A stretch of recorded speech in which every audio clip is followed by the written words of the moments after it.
Big shout out to Cruz, Cohen, and Danny Thomas. D? D-Die Ham, baby. Y'all know what time it is. About to set this thing on cruise and check out on y'all. Cruise control. Whip it like it's stolen. Passing y'all like y'all be sitting still. I'm hooked up rolling. I'm fast, they know. But man, they swear I'm cheating. I did my homework, got her dialed in, and now I'm digging. Cruise control. Whip it like it's stolen. Passing y'all like y'all be sitting still. I'm hooked up rolling. I'm fast, they know. But man, they swear I'm cheating. I did my homework, got her dialed in, and now I'm digging. I'm fast, they see it. They're telling tech I'm cheating. Got them breaking out their tapes. Don't stop me from leading. You're slow, I know. That's probably why you hate. A second off the pace. You ain't winning this race. High side, and I'm flying. I'm gone, they crying. Rub it in, I'm trying. Never quit, and I ain't lying. I'm a whole different breed. Run the girl real deep.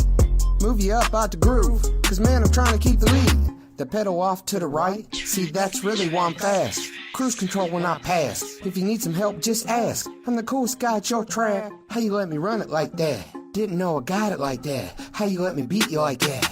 Cruise control.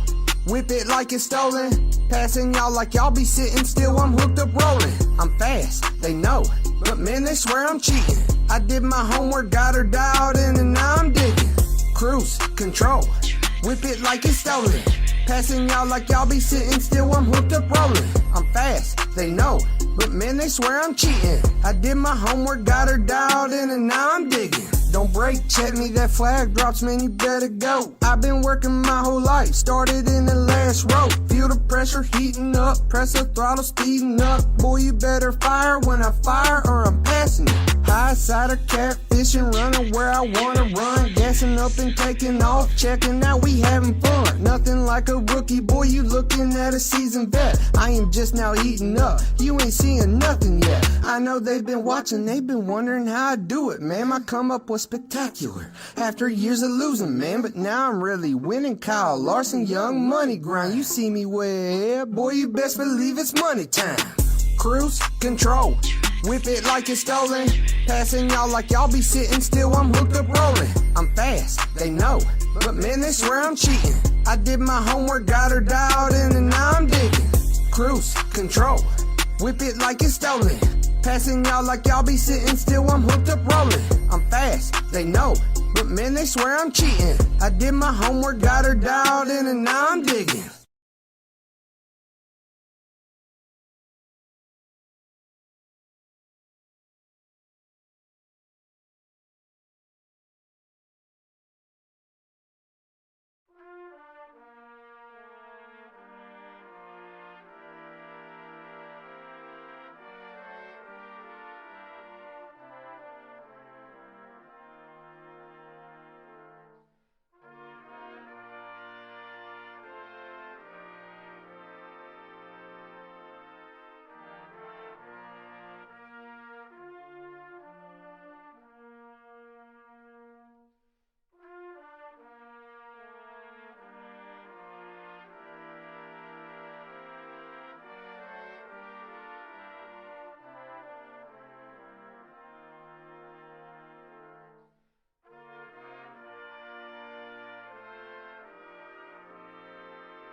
Alrighty, welcome ladies and gentlemen, tonight here with the Races Elite Xfinity Series, the iRacing League, or iRacing Sim Racing tonight. Sorry, I'm just stumbling a little, but welcome, and good Wednesday evening everybody.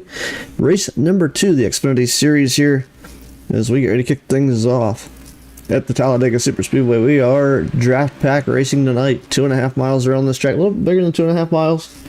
Some fantastic racing coming your way. Myself bringing you guys all the information here, as well as Josh Norton alongside. Whiplash SimCams providing you the camera angles from tonight's racing action. 80 degrees ambient air temperature, 35% humidity, clear weather, 5-mile-an-hour wind gust. Josh joined me up here in the booth, so should be a fantastic night here. Things kicking off here with the Race Elite Xfinity Series race number 2. Welcome to Talladega, Alabama, Josh. Not much, buddy. Another fantastic race about to kick off here. As things gonna go, hopefully go okay tonight.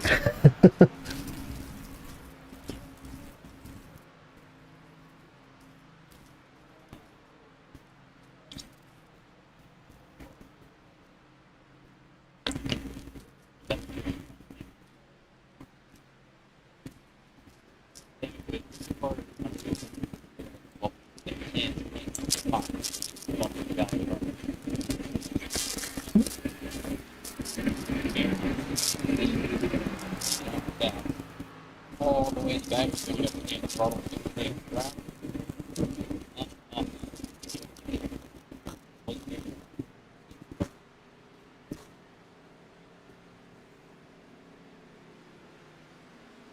So this could get interesting.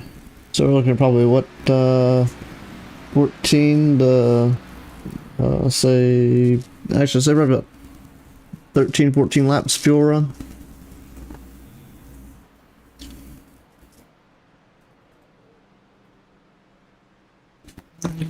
Holy crap, that's a good bit for here.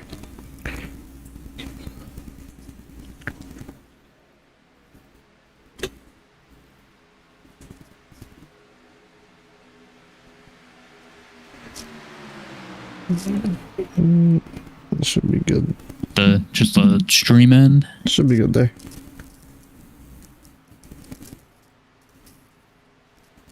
That might be just a stream in. I think we're good now. I don't know what the crackly noise is.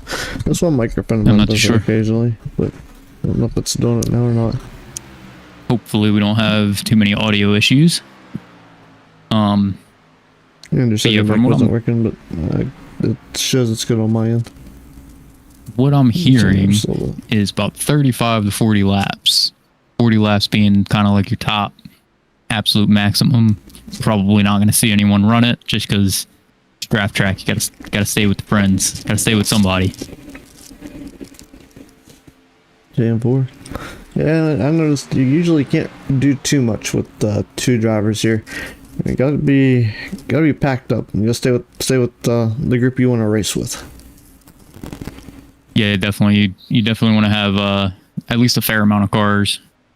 You know, certain cars seem to be able to get away with just a small group. Other cars seem to need a lot of that extra help. So I haven't really ran the Xfinity cars, or I guess now the O'Reilly cars on draft track. So not very familiar with how they behave. Not really sure what our magic number is for being able to hang at your maximum speed with the least amount of cars. Sure, we'll find that out tonight, though. Yeah, that's going to be interesting here is what up the point standings coming into tonight. Sean Dunaway, the point leader, with 2,066 points. Christopher Pendle is second, or Pendle is second with 2,061 points. So that battle's still tight all the way back through. I'd say back to 7th, actually. I'd say anything within 20 points is pretty tight. Andrew Tuft is 3rd with 2,060. Stephen Luttrell is 4th with 2,058. Curtis Ecker rounds out your top 5 with 2,055. Lee Campbell is 6th with 2,048. Kirby Wayne Scott with 2,046 is 7th. Brendan Sanfilippo is 8th with 2,044 points. Troy Thomas only 1 point behind him, 2,043 points in 9th. When at your top 10 is Truth Hook with 2,039 points. Dennis Kane is 11th, 2,038 points. Terry Fennell is 12th to 2,036 points. There's a tie there between him and Jonathan Stidham at 2,036 apiece. Barry Nelson 14th, 2,035 points, and Brandon Biddy runs up 15th with 2,004 points. Kyle Hess is 16th with 2,002 points, only 64 points out, but these races and this season is winding down. Yeah, only we got, I think, only 2 more races for the Xfinity Series. These guys to make up any point deficit they have behind that daunting series championship title, which right now Sean Dunaway is our leader.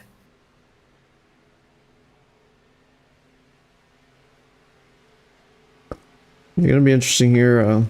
Statistics go to show even at 3 wins, you're not guaranteed to be the point leader. Stephen Luttrell has 3 wins, and he's currently scored 4th. Yeah, and then, I mean, even just to mention it with the 3 wins, Sean Dunaway has 3 wins, but he is still only 5 points ahead of second place on points. So yeah, Sean just has a more consistent top 5 record, and that's the only thing that really separates those two. Yeah, so I mean, definitely something to keep an eye on, and something they're definitely gonna have to keep fighting for as these races tick down to our championship race.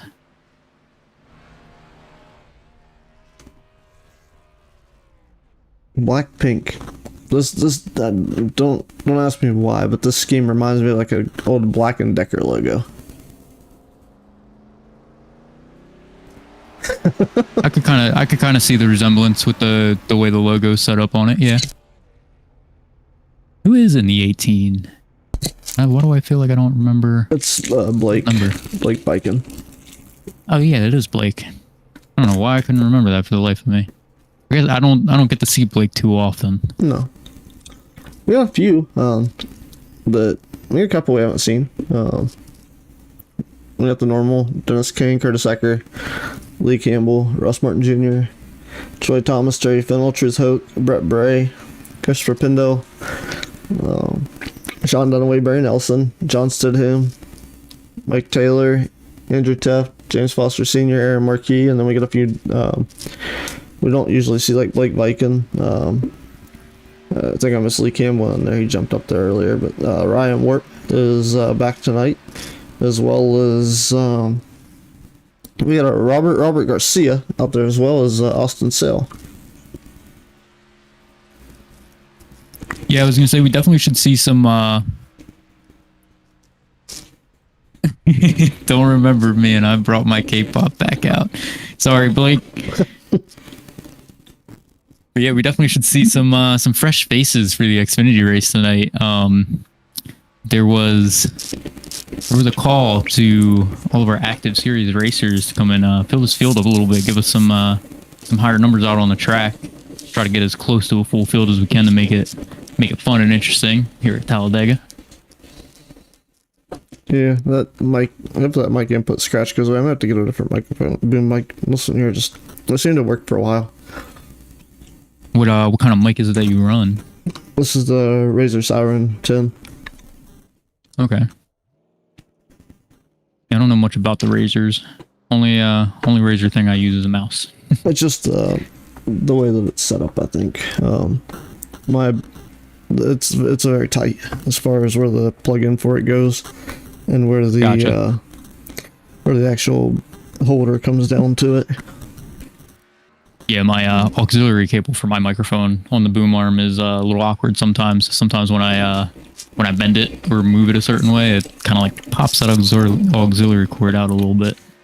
Yeah, this one here doesn't really. I don't think it pops out per se. Is it just? It's got a weird spot in it, and it'll go away. And then the other thing, I think it might make a little static. You might be my mini fridge just constantly running, so you might hear a hum, that may be causing the noise. Yeah, it's a possibility too. Could just be any type of input gain too. Microphones can be a little funky. They like to be real specific. Yep. Well, that could be because I'm using a different headset for Discord and I'm kind of sitting close. Ah, okay. That's the only other any difference I can think of. Any type of extra cables around microphones too tend to upset them for whatever. Well, not for whatever reason. I know exactly why, but that's nerdy talk. We're not here for that. We're here for racing. Current flow amperage. Yeah. Yeah, all that good electrical flow going on here is we got multiple drivers out there putting down some lap times. We're gonna not specify or follow any one in particular driver here for qualifying. We don't want to give away any secrets, any speed secrets. As the first driver, we're gonna lay down a lap time here. Should be the 18 of Blake Viken. As I see everybody, thank you all out there for tuning in, checking in on the Racers Elite YouTube page, as well as Hardy Sports TV live there as well. We welcome everybody into tonight's race at Talladega Superspeedway. As Blake Viken goes quick time with a 54.580, the only time on the board for the time being, and that's going to change. Quick time goes Jonathan Stidham with the 53.635 second lap time. Wow. That's almost a whole second difference right there. You don't see that often on the super speedways. I think somebody was on the bottom and somebody was on the top. That just tells me next time around, look out. The third lap time on the chart, Truth Hoke gonna go 54.143 seconds, as Terry Fennell gonna go 54.173, and Ryan Wart posted 54.411. 5 drivers on the leaderboard, and here comes Blake Viken for his second lap. We'll see what he posts here in that fifth, as right now is in the 5th position. Second lap will be on the bottom. Should be a tighter lap for him. What is it gonna be? Will he get to the top of the board? He will. 53.515. What a lap. Yeah, I'll tell you what, Jonathan Stidham's first lap, though. I think it was his first lap. Lap 2. That was his first lap. Lap 2 for Stidham. 53.560. New personal best, second quick. So just far. about a tenth quicker. Hook's second lap is faster in the double nickel. It'll be a 53.645. He will stand in third place for the time being, as Ryan Warp's second lap better. For him is a 53.518, just shy of taking the pole from Blake Viken. Just 3 thousandths off. Yeah, I tell you what, Robert Garcia gonna come up with a nice lap for his first lap, 53.616.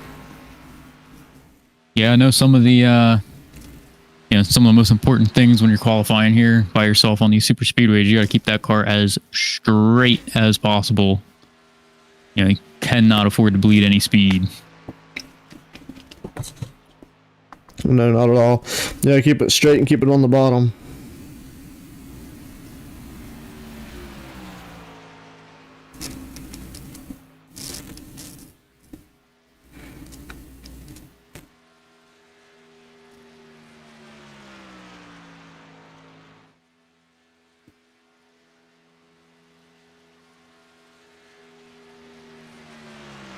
And Robert Garcia's second lap was faster, unfortunately just a little bit, 53.611 his second lap.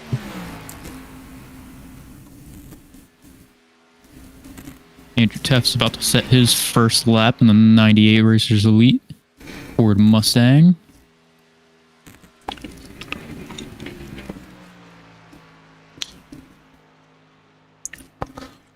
Austin Sell posts his first lap, 53.654. Go ahead with your call there, I was going to say 53.642 for the first lap.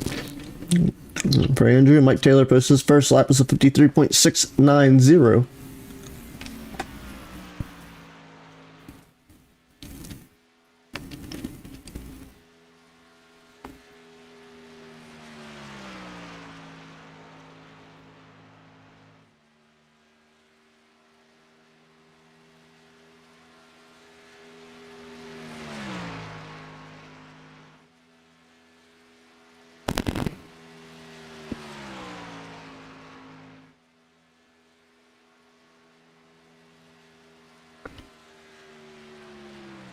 Oh, and while we have a minute, We have quite a change in tracks for next week's race for this Xfinity series. We go from Talladega this week, a what's Talladega? Almost 2.6 miles, 2.66. Yeah, it's all the way to IRP, which is Indianapolis Raceway Park.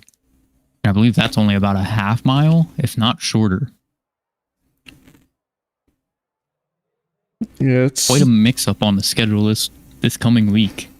Sure is. And since Blake's actually watching the stream, he is correcting his last name on me because I'm calling him Viking. So from now on, it's Blake Viking. No, it's Viking now. I'm picking. No, thank you, Blake. He's like Formula V. Viking. We'll make this out of At least now we know. Yeah, well, I think I asked before, but it does still continue. It's been a minute. Let's say, come and go. Rep Ray is going to jump up to 6th place with a 53.565. People racetrack? Yeah, we do. Okay. Well. Curtis Ecker, last night's race winner in the truck series with a 53.642. There you go. So James Foster, 53.648 will put him in position 14. Love you too, Blake. You said rude. Also, Blake, I do remember you. I just couldn't remember who drove the 18.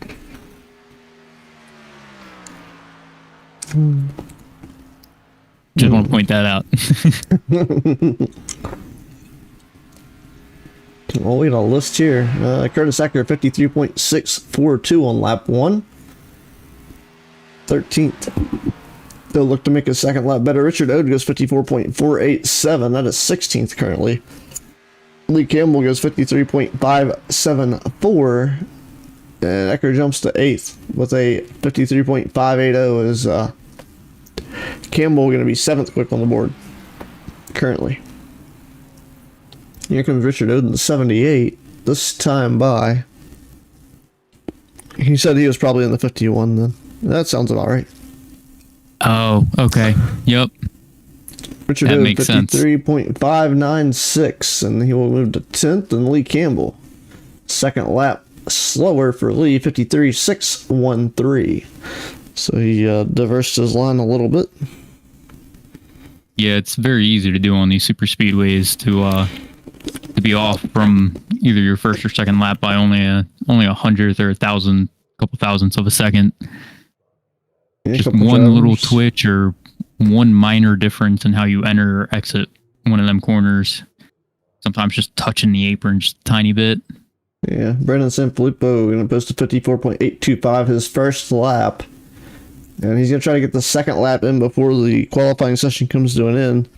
There's Mr. T out there in the chat says he did the same thing to Blake. So, you know, the love goes around. I mean, Mr. T, I'm talking about Mike Taylor. Yeah, I told him he's got to place the top 3 so that way I can drag him up into the booth tonight. Oh no, we're just gonna drag him up here under caution. Yeah, we might as well. He's already got. I was up here with him last night for the truck race. He already tripped me out a little bit because he was up here in my Discord. He's now leaving notes saying I missed something. It says he was here. Yeah, he joined in. I think you were still muted. You might have still been setting up everything. Yeah. Well, you're ready to go through our starting lineup here in a moment. He dropped back out of the channel before I could get in here. Alrighty.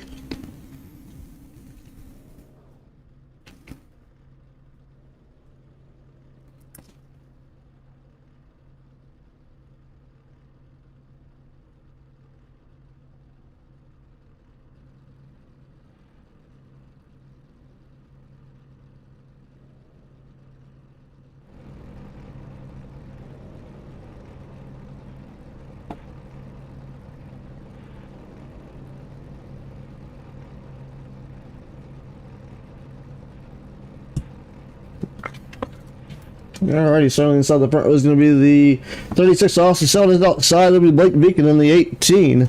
Starting inside of row number 2, in the third spot is the Monster Energy's number 45 of Ryan Warp. There's outside will be the Thomas, number 88 of Troy Thomas. There's actually inside of row number 3 now. There's going to be the Whoop 42 and P5 of John Sidham. There's outside, it'll be Brett Ray in the Ford Performance number 6. Inside of row number 4 in the 7th spot. This is number 60 of Lee Campbell. This is outside of his Family Traditions RV Reynolds number 8. It's Curtis Ecker. Starting inside of row number 5, the night starting spots the Grizzly 50 of Terry Fennell. This is outside the Martin Truex sponsor 78 is Richard Ode. Starting inside of row number 6, the 11th starting spot belongs to Levi Garrett 96 to Barry Nelson. This is outside the Coors Light 13. It's Robert Garcia. Starting inside of row number 7, the 13th starting spot belongs to the number 30. Let's start 93 of Mike Taylor. Is outside the 98 of Racers Elite. Andrew Taft will start P14. Inside of row 8, the 15th starting spot belongs to Hardy Sharboy 55 of Truth Hooked. Is outside the 9 is James Foster Sr. Inside of row number 9 is the number 12 of Brandon Sanfilippo, and is outside the 01 Hello Kitty ride of Sean Dunaway starting P18. Starting inside of row number 10, the 19th starting spot belongs to Russ Martin Jr., and the 91 is outside the still 4 of Dennis Kane will start P20. Inside of row 11, the 21st starting spot belongs to the 94 Christopher Pindell, and to his outside the Exalta 41, it's Aaron Marquis will start P22. That is your 22 starting field for tonight's race here at the Talladega Super Speedway. And man, what a field we have here, and this is a big one for a huge racetrack. Yes, we do. I did not happy to see all our active series racers coming to the call and adding to the field tonight, coming out for a night of fun in the Xfinity cars. I did not realize we had that many cars in the field tonight. Neither did I. Hello, packed house. Starting grid just kept on going. I was like, oh wow, okay, there's more. I was like, where are we gonna get to the back of this pinky front row? Yep. You saw was that an Oreo branded car that I just saw there? I don't think so. Maybe What's not. up? Thought I saw the Oreo logo on someone's hood. Maybe I'm just hungry. I think you're hungry. Mike Taylor told me to take a quick look at this car, or a good look at this car tonight. And it's the number he did is quite an interesting one. Ooh. It's a 93, I think. Yeah. StimCam sponsored ride of the 93. This is Whiplash Sim Games. Looking- Tiger Orca Motorsports. Looking pretty good out there.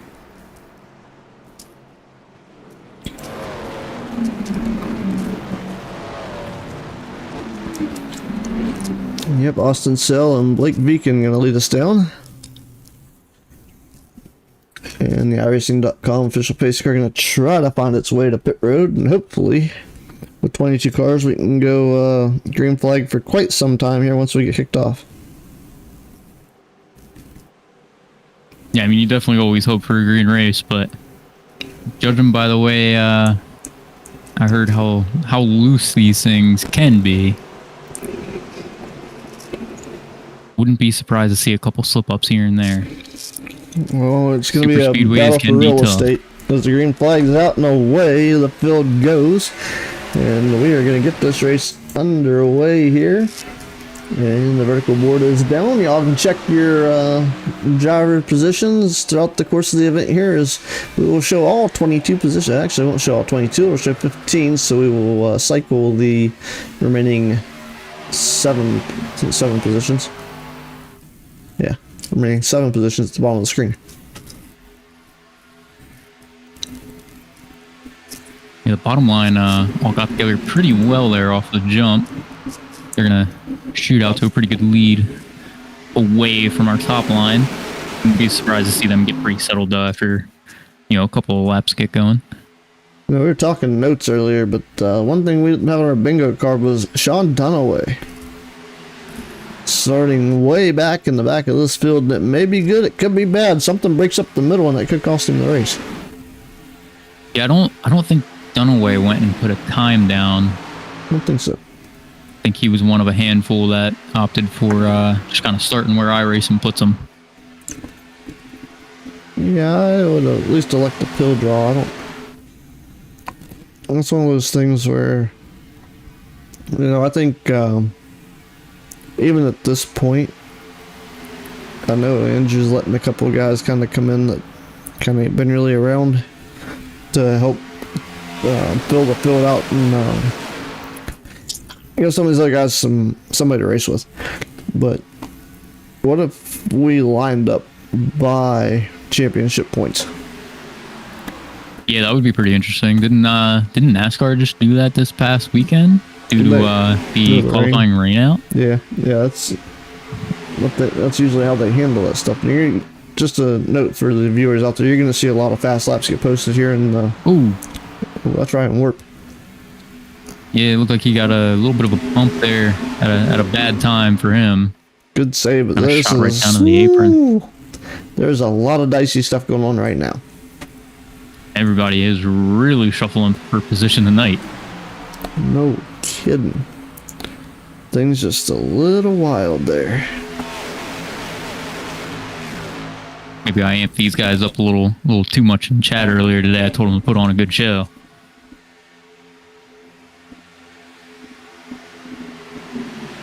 I'm just teasing. They always put on a good show here.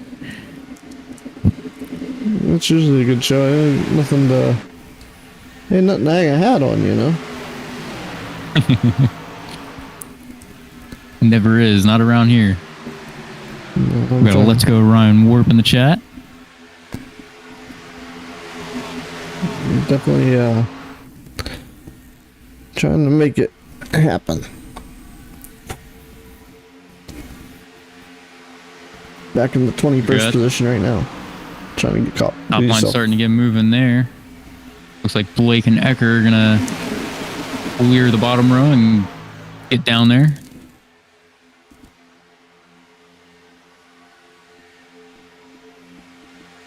It's not typical 105 tonight, 75 tonight. Yeah, I think that's actually a little bit more than we tend to run normally for our series races at Talladega. I think we usually run 60 if I'm not mistaken. Yeah. Maybe we do run 75. Well, it may depend on your the car too. Yeah, that's true. Chuck's maybe 60 and Xfinity maybe 75, and the Cup's probably like 100, 105 because they're so much quicker. I think when we did the Gen 7s, or the next gens as they're known, last season, I think we did 60 laps. But it does look like the Xfinities run 80. Yeah, we run 80 in the Gen 4s also. 75, 80 for... Okay, yeah, never mind. I'm just a little... Must be thinking of different races. There's so many leagues out there that all just run together anymore. Okay, so let's put this out there. Anybody interested in getting involved with Racers Elite? And asphalt's not really your thing? There is a dirt series coming up starting Friday nights. We might have that on hold. Might be. Just forewarning. Yeah, we might have that on hold for a moment. Whoa! Ooh, cars are getting squeezed out. And they have all shuffling in back in. 78, and looks like the 78 just wasn't ready to be pushed quite yet. Nope. So that's some notes on that series being on hold then. So maybe keep your eyes posted. It should come around. Maybe. Yeah, I would definitely love to bring a third series to this league. I think it would be a lot of fun. Even for those here that might not be the most experienced on dirt. It's anyone who hasn't tried it definitely should. It's definitely different, and it's a lot of fun. Yeah, it's especially those cars are definitely interesting. Yeah, they're a little tougher to drive than you'd think at times, but I feel like they're easy to learn. Easy to learn, hard to master. Oh yeah, it definitely takes, I wouldn't say a lot of high level of skill to do it. The way his format was set up, what we saw was gonna make for some interesting action, being to where you're probably gonna run 120 laps. I'd say he could run like two 15-lap heat races or 3 15-lap heat races, a 25-lap B, and then run a 40 to 60 lap feature. Would be more ideal. Yeah, it could be a pretty interesting setup. So yeah, the setup's different where it was going to be a little more. Nothing a little fine tuning couldn't have worked through too. I think Definitely kind of got to tune things in with the first dirt series. It's so different from asphalt with how you have to set everything up and how you have to kind of run those race nights in general. I think he was going in the right direction, but he needs to cut the laps down and bump the track wear up. Yeah, you almost always need to start with a little bit of track conditions at the start of the race, but you don't. Ooh. So the tricky thing with big jump whoa. there. That is 91 of Russ Martin Jr. Take his steering wheel and get him a microphone. Yeah, you almost got taken out by Barry there unintentionally. Yeah, he was. I think he might have gotten a bad shove also from the middle of the pack there, and it just kind of shot him up, and then almost got a bad shove from Barry. That was almost a chain reaction of unfortunate events for quite a few drivers. Yeah, just a good time to pick on him. Man, when isn't it a good time to pick on any of us that spend our nights up here in the booth? Oh yeah, well, I spent my nights race control too, so the other side of the booth up here. Sometimes a lot of people say that there's some quiet announcers out there, but on the race control side of the house, sometimes it's glad we got that door between one and the other. You may hear some interesting conversations. Oh, I could only imagine. Not so much here, unless now the Discord gets pretty loud after the races, but that's about the only place it gets loud. Whoa. Yeah, and our first caution of the night. Somebody just did the whoop-de-doo over there. I don't know what that was all about. I wonder if my bet's on a little bit of an awkward bump. Maybe like caught the apron and started spinning. We're going to back this up because there is it wasn't. iRacing did iRacing things. It always does. We're not going to be able to where Mike was broadcasting last night, and we're winding down to almost 5 to go, and his iRacing crashed on him mid-broadcast. Thankfully, he was able to get back in and get going right before the last 2 or 3 laps ended out. I went back too far. Let's see if we can get this to. I don't know why this doesn't show up anymore. I think it's because of the way I'm doing it, but it's okay.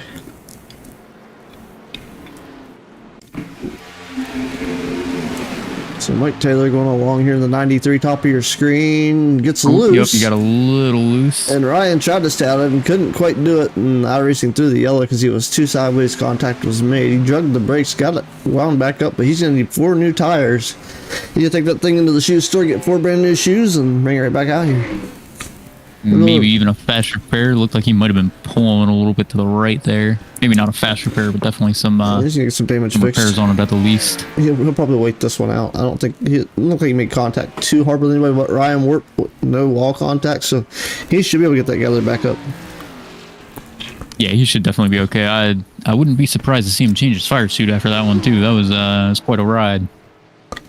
Well, he's able to get it wood down and keep it out of the wall, and that is the main thing here.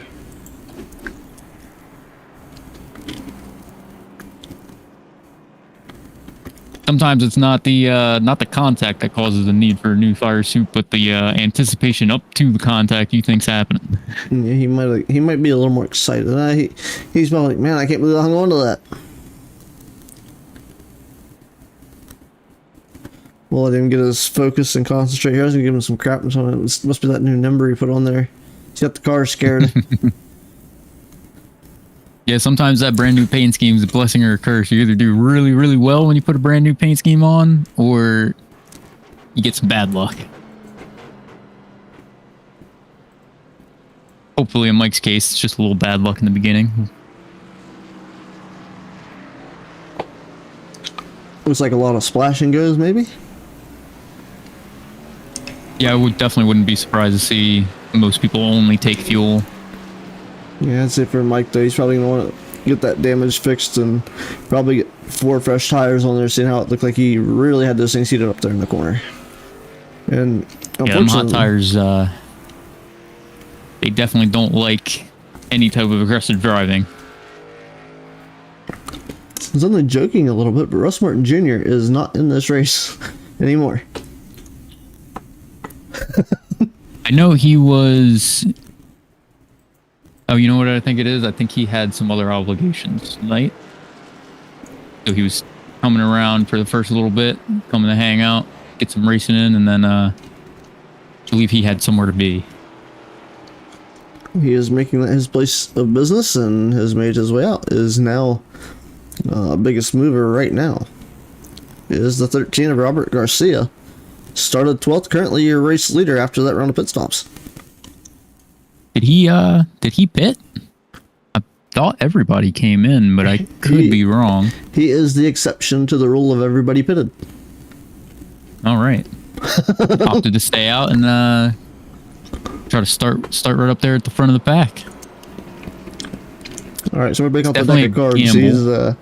He's claiming war. Definitely a gamble in the aspect that now everybody has a handful of laps extra than he does, but chances are, he calls out his pit, and I'm sure someone is going to want to go with him just to be on that first end of that pit cycle. It appears Blake Beacon and Ryan Warp, and maybe one other driver, maybe 2, like Brett Bray, and who's the other one? One more. Brandon Sanfilippo are working on a fuel strategy. Yeah, again, definitely not a bad call. I mean, any little bit extra you can run during a green flag stop with a group, I mean, the better. Especially if you get lucky and a caution comes out while everyone else is going through the pit cycle and you haven't come in yet. The only problem right now is the fact that and this track's huge, don't get me wrong, so if you have to do anything really extra, you're probably not going to be able to get back to the back of the field. With this being Talladega, they should be able to get back there. Yeah, you definitely usually have enough time to sit there, get some repairs done, and catch back up before you get going again for the green flag drop. As long as you time it properly. Yeah, these guys here, they should be able to do that very easily, especially here. Yeah, and a quick splash and go, they'll 100% be all right. I'm talking more in the realm of last minute repairs, right, and stuff of that sorts.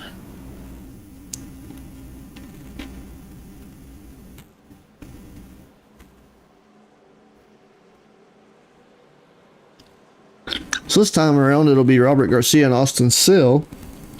Look at their cell that will lead us back to the green. And they are going to wait for the space car to pull off. They're going to get back after it here.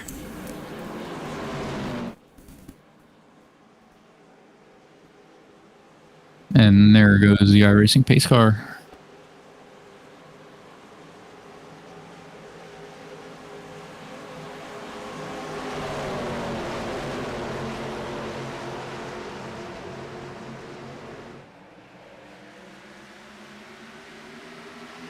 Robert Garcia is going to lead us back to the line with quite a jump from the rest of the pack. Which is not good, because that means that he's going to get run over like a freight train as soon as they get caught back up. Hello, Mama Lift. Here comes Curtis Ecker. And he's going to try to figure out how to pull a block here without getting run over and turn. And shut the rest of the field down, and that's not going to work, because that's going to allow Curtis Ecker to pull to the inside as Andrew Teff says, let's make this 3 wide for second. Yeah, that's someone you don't tend to see making any type of crazy moves early on in a race like this. Well, I mean, Andrew usually finds his way close to the front and then kind of settles in and hangs on for the ride for a while until it's time to start making some moves. Yeah, this situation here is a tad bit different, though, because it seemed like everybody just kind of moved around and opened up the gap, and Andrew went right through the middle and did not lead that lap, but Robert Garcia is going to lead that time around. But it just kind of left Andrew a spot to come through there, and they just let him in there. Definitely a good move to make by all means. It's not something you usually get to see Andrew do very early on in a race. Whoa, we got major contact. Yep, not good. And guess who's not involved in that? This is, Wow. Andrew Tuft, your race leader. And of course the meatball flag ensues for the 8 and the 50. And we got 3 meatball flags, again, Robert Garcia. Making the right move at the right time. Thankfully, missing out on the junkyard we got parked on the backstretch.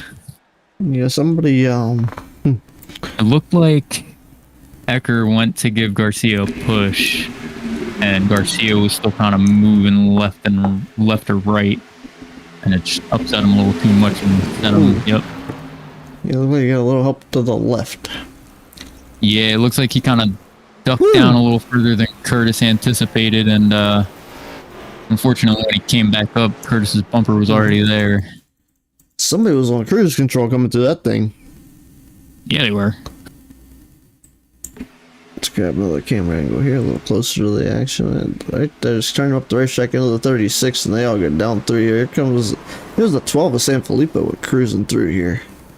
Let me find another camera angle here.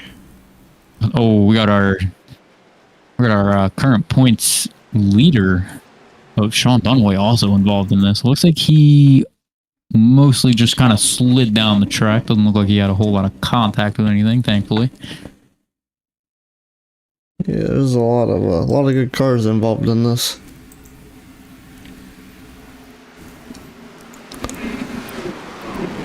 Ford got sent up into the wall of Dennis Kane. The 50 of Fennell. Harry Fennell right there, just Involved. absolutely demolishing the inside wall.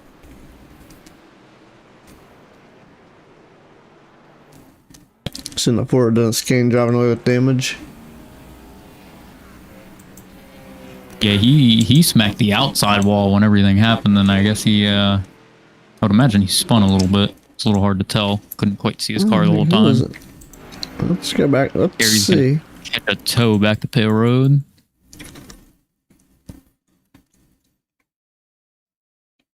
I'm gonna try something here. How did he got turned? But they went together.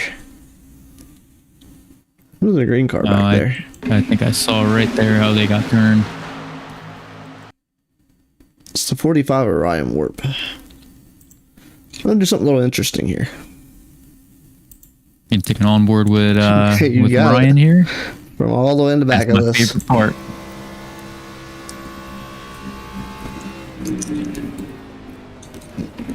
Ooh, Way to go. What a downshift. I was gonna say really good downshifting and braking, keeping it straight, keeping it slowing down plenty enough that he's not running into anybody. We gotta figure out where Terry's going. Terry didn't even know where he was going. His spotter was not talking. Heads up. Outside wall. Unfortunately, Terry looked like he was strapped in for the ride. Yeah, that's the next one. We're gonna back this up and we'll ride with Terry. Let's see with the hood up what he saw. I would imagine not a whole lot. We saw it happen at least. Oh, there, that was a little early. Oh, just trying to avoid it and gets clipped on the right side by somebody. Well, he's kind of... They were just going. He saw it happen. I mean, he's right in the midst of it. There's the turn. Whoop. Pretty good positioning initially there to get down below the apron, and then just really unfortunate getting clipped on the right side there. I mean, the car's already killed. He's kind of already at this point like, okay, whatever. Yeah, it sounded like he had a motor issue as soon as he hit that wall. Yeah, Sounded like his motor went, so unfortunately it wasn't going to be driven back to pit road. His RPMs are sitting at 0. Yeah, he's there's a lot of coupons being claimed right now, and the drivers will look to get back to it here. However,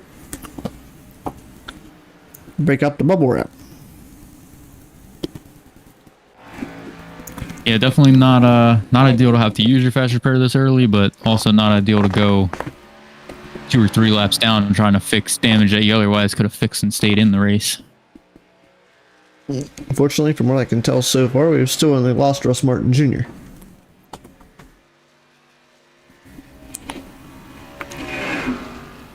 Well, it's good that this wasn't a race ender for anybody quite yet. It's still quite early for a Talladega race to be packing it back up on the trailer.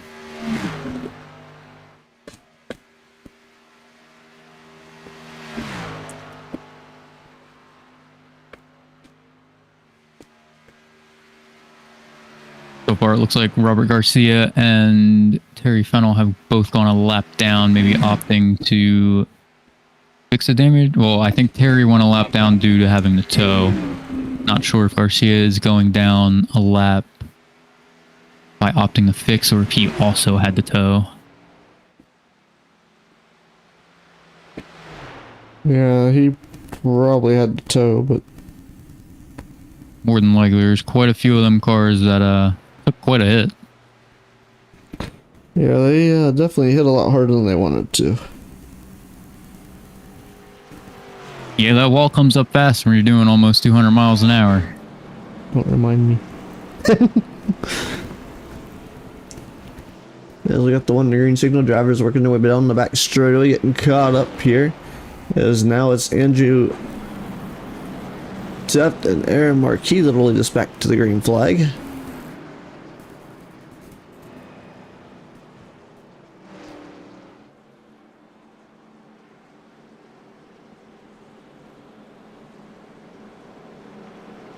The good news for those not involved in this wreck is they got quite a few free spots out of this caution and this incident.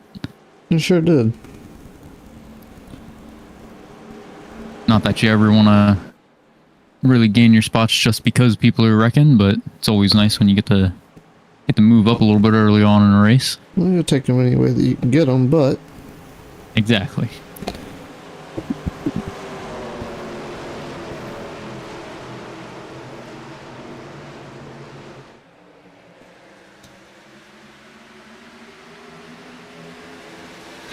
as we come back across the start-finish line, and restart is a go. Andrew Teft. Aaron Marquis had quite a good jump to hang with the 88 and the 98 of Andrew Teft and Troy Thomas. Off of that restart there, all three of them pulled quite a ways from the rest of the pack. They pulled quite a good ways away from the pack, but it's not always, if they're not going to work together, it's not going to benefit either one of them to keep driving off in the sunset like that on a restart. Works really well when all three of them decide to work together and stay nose to bumper and keep pulling away, but let's see. Usually that's not the case. I don't have a list of who I was involved in that, but let's see who had the longest repairs.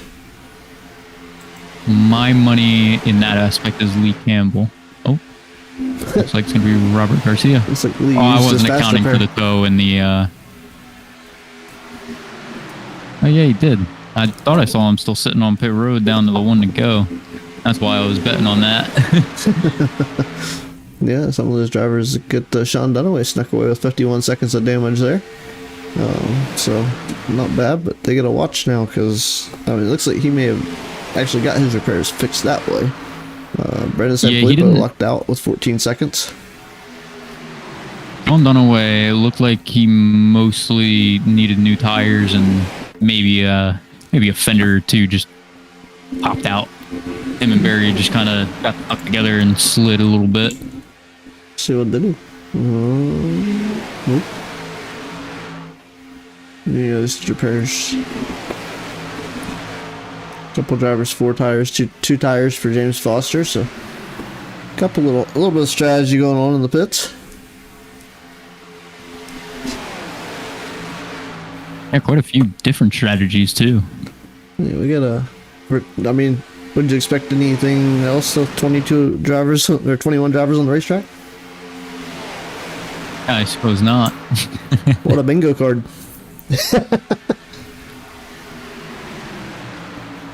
Surprised to see people utilizing the two-tire shot at a place like Talladega, though, I will say. I do that.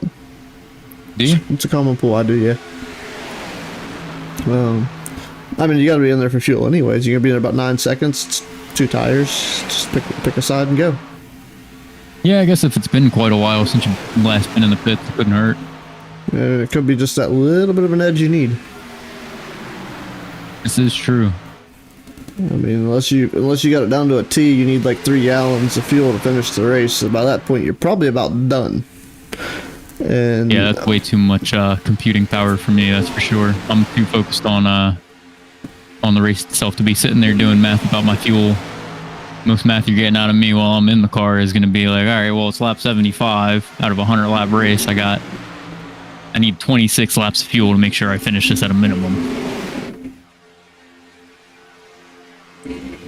Always like to have at least one extra lap.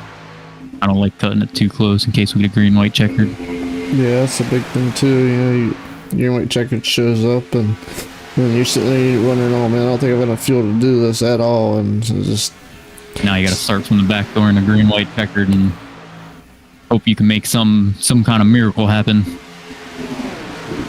Ooh. Good save. Oh, we got one on the wall. That looks... Who is that? Oh, Jimmy Collar. We got a lot of shuffling going on tonight at Talladega. What the... 42, I think these cars are definitely a little more upset tonight than everyone was initially expecting. Yeah, I think that's... Seem to really want to lose traction pretty easy and that was a tell. Kind of go where they want to go. It's been jostled for sure.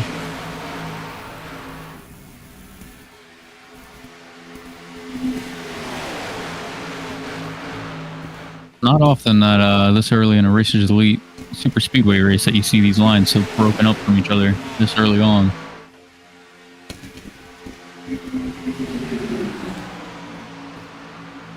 Look who has made his way into the top 10 after being the cause of our first caution. Our man, Mike Taylor, running with that top line, 3 cars in, fighting to hang on with that bottom line of cars. Right.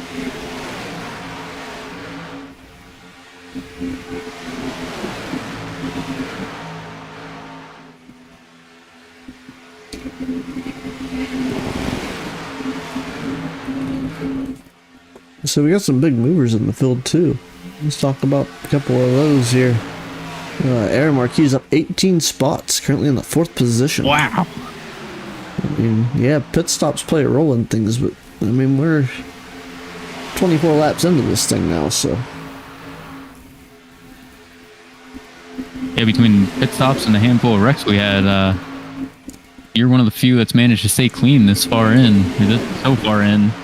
I don't want to say this far because we're only a third into the race. But staying clean thus far will definitely be a huge benefit to you. We got a top line forming now. We're up to 5. Gonna have 6 if that can't tell who that is in that green car. We've got a few green cars tonight. I think that is Ryan Warp bringing up the tail end of that top line. A lot of fantastic talent in this field to watch, yet still a long way to go. LJG all the way. Well, I'm glad you enjoy us, Joe. Right? It's a good thing. I mean, I know how the Hard Charger Award works, but it's a good thing it's not going to go to the highest. And Aaron Marquis out front, so it's good as him. But there for like a split second there, we had 4 drivers up 13 spots apiece. Yeah, that is quite a crazy number of spots to be up this early on in a race. And it's almost back to that again. It's like 12 and 13 as they're jostling back and forth here. It's crazy. Some of the lap leaders too. We have 4 different leaders in this race already. And I would bet you we got more to come. Oh, it's the way that the Talladega races in general says that's going to happen. But you know, we got Andrew Tepp, Blake Beacon, Austin Sale, and Robert Garcia. Whether it's 4 laps, 7 laps, or 13 laps does not matter. Or 70 laps, 75 laps even. You know. I think we got another name that we're about to add to that list. If he can get past the nose of Andrew Teft here on the outside line, because they are doing some work now. That's Brandon Sanfilippo in the 12. Yeah, I don't know if it's going to update now. Actually, he has to. It won't. He has to cross the line first. He's got to lead the lap. Yeah, you got that right. So it adds the amount of passes, but he's got to cross the line and lead this lap to count. And I think he's working on it, but even if he don't, the 42 looks like a strong contender. We'll see how the drag race goes as they come down the front straightaway. It looks like they didn't pick up another car once Sanfilippo dropped down to the bottom, so it's definitely going to make it difficult for that top line to keep that speed, and they're going to lose another one as he jostles out of line. They may lose another one, but they're keeping the speed really strong. And the momentum yes, will go as Brandon Sanfilippo did get added to that list. However, the 42 is working on making his way around to see if he can lead the next lap and make it a 6 car lap. John Stedham's going to actually take the lead down the backstretch just as Brandon Sanfilippo just did. He did pass Sanfilippo right after the line, right before hitting the marker to have a lap lead under his belt. So he may actually they were get neck there. and neck. You got 2 strong lines here, and he's got the lead right now, but can he hold it through the tri-oval? That line, he's definitely going to hold it to the tri-oval. They have to have one heck of a run. They can get it, but I don't think it's going to happen. We're going to add another name to this list right here. And we do. Ooh, and he's going to drop to the bottom. Quite a move. That's kind of ballsy. Yes, it is. I thought for sure he was going spinning for a split second there. He looked mighty close to the bumper of that 12. That's usually the outcome, but not this time. Oh, and Andrew Tepp is going to cut to the inside of the 12 and keep the bottom line right on the apron, forcing Brandon Sanfilippo into the middle by himself.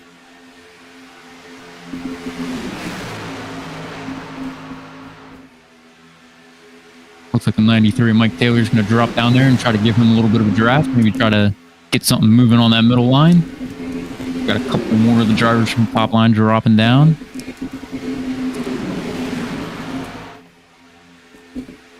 Blake Beacon and Ryan Warp are going to stay running a third line, 2 cars together.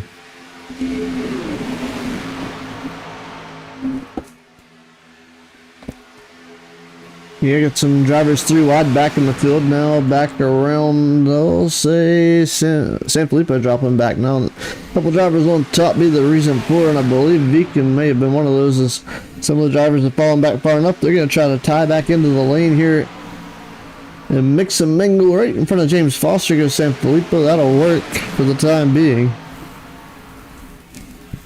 Now, unfortunately, Mike, Ryan, and Blake are all kind of just stuck in a little 3-car party up here as they're losing speed, hoping someone's going to drop or jump up and either join that line or give them space to drop down. Yeah, they're everybody's going single file. I think the faster pair of woes are starting to set in just a little bit here. I could only imagine. After a wreck like we had, I'm sure there's quite a few of them that are a little too worried to get a little too crazy too early on now.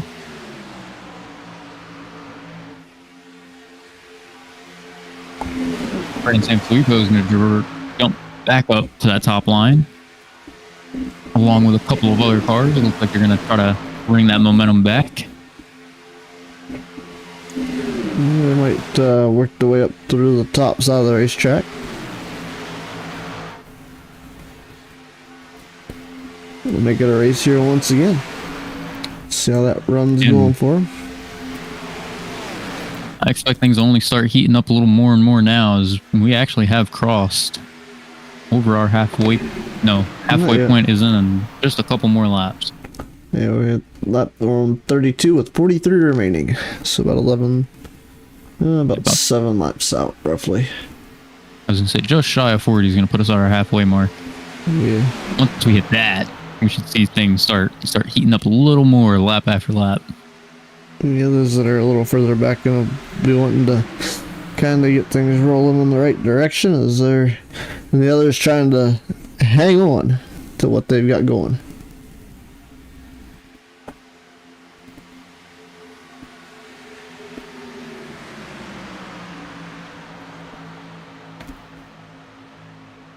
The 93 is unfortunately going to get kind of forced out of that middle line there as they come around the 36 of Austin Sale, who is going a lap down. It looks like he's going to be able to pop right back in the line and stick with the pack for now, at least. Oh, and here they come. Trying to get that top line formed back up. Truth Hope. Troy Thomas all want a part of that. The 94 of Christopher Pendle also wants to partake in maybe getting around our current race leader.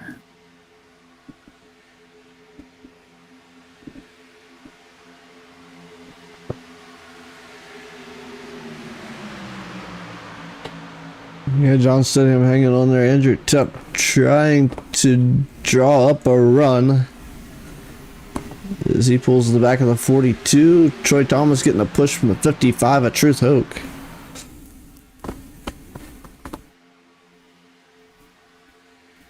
A great push there, but not quite enough to get to where they want to go.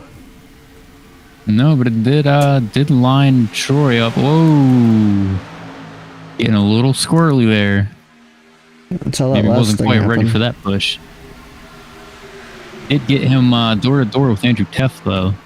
Curtis Ecker and the 6 of Brett Bray are way off the pace. It's like a pit stop. This is lap 17, so that's been a while. Yeah, a whole lot going on as far as notes going on in the race control portion. I wonder if maybe they unfortunately just kind of lost the giraffe due to the whole back of the pack kind of splitting up and mixing around so much as they were early on. They might have, because the 36, so Austin Sale is also part of that. Yeah, Austin Sale just went down a couple laps ago. The pack had caught back around to him. He was a solo car. I'm starting to wonder if something happened.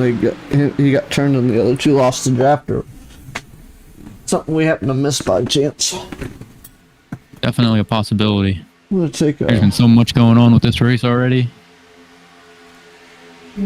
Austin Sale's last pit stop was lap 16. Anything there? What about the 6 of Brett Bray? Nothing there. And the 8 of Ecker. Not sure exactly what happened there. They're still rolling. John Stidham, your race leader. Andrew Tuft is second. Third is the 41 of Aaron Marquis.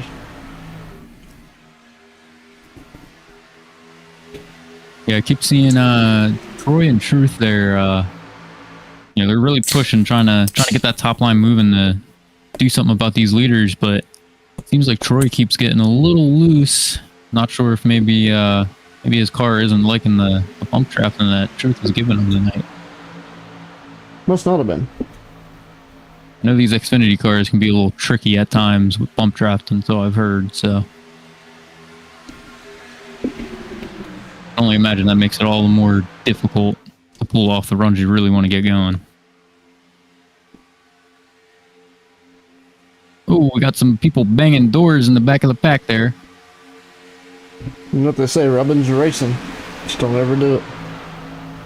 Blake Viken got stuck 3 wide again in the back there. Couldn't tell who that was right above him. Brandon Sanfilippo maybe in the 12. Yeah, I thought there was a black car on his outside. Might have been Fennel at the time, but he's on the bottom now. Yeah, it's a possibility. Or it could have been Truth just moving forward now. It was way back behind Truth and Troy. It was towards the back of those two lines there. It might have been Fennel. Might have been Fennel. It could have been San Filippo also. It could have just been the lighting at the time made his car look a little darker than it was. Welcome to the Shadow Realm. Yeah. It's like Truth is gonna abandon that top line and just drop back into the pack. Oh man, watch these guys swing out of the draft in a drastic way. They were not lying when they said these cars were a little loose tonight. Nope, they weren't lying. They were swinging for the fences.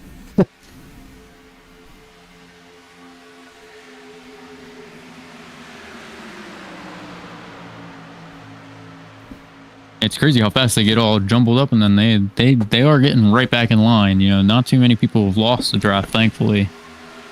Yeah, we are over the halfway point here. 36 laps remain as we work down the back straightaway.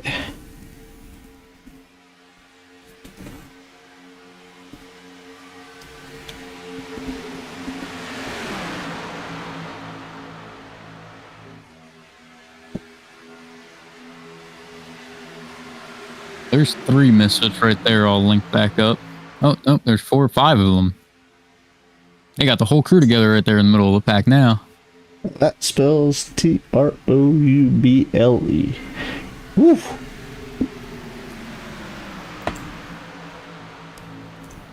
This is going to actually be a good time. Yep, misfits right there. Barry Nelson, Troy Thomas, Christopher Pendle, Lee Campbell, Terry Fennel. And 7, 9, 11, 12, 15, and 19.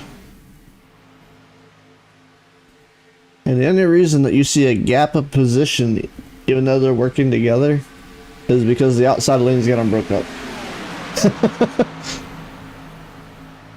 But yeah, all 5 drivers right there, or 5 out of the 6 all linked up together. I don't believe Really missing Fennel. Lee Campbell is... Campbell, yeah. The 60, he is, where is he at? yeah, I saw his name. 15th. 16th. In this pack, so he's actually, yeah, he should be right with them then. Unless he is one of the cars on the... No, I don't see the 60 on the top line.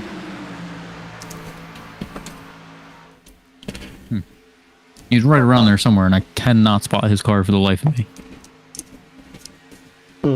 It's right. He's doing the magic trick. I don't know if he is or not, but it's might be what's happening. The 60 at Campbell is behind the 50. Yeah, there he is. Okay, yes, all 6 of them are linked up together right now. That is hard to do in a pack of 22 cars. Yes, it is. So it's hard just to get three of your teammates linked up sometimes in these super speedway races, let alone all 6 of you guys all running in the exact same line, bumper to bumper. So that is honestly quite impressive on their part. Are they up front? No, kinda. I wouldn't be surprised to see them up there soon. Once they get a nice breakaway that they can work all together with 6 cars. 6 cars seems to be a pretty good number that you can get quite some speed built up. Quite a lot of momentum. I believe 6 cars is the amount that took Brandon Sanfilippo and Jonathan Stidham to the lead, so that might be our magic number in these Xfinity cars. Yeah, that very well it could be. Interesting situations unfolding here as the race continues on.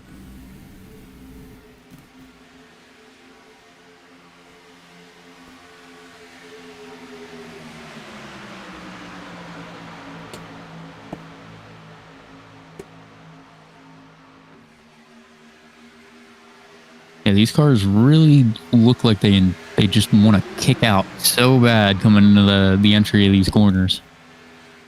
Andrew Teff's finally going to start making a move on the leader here, jumping up to the top line. Pass for the lead. Can he clear him before the entry of 3? Him and Blake Beacon do. Whoa. 9's getting a little out of whack. He's going to tap the 4 and take himself back up to the outside wall.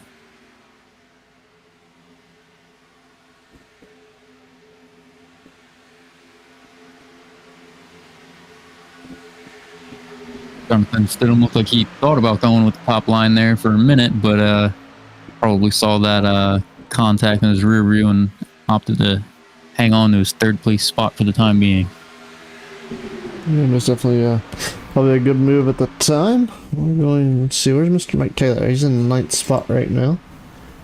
I'm gonna get his input on the first half of this race and see what he has to say.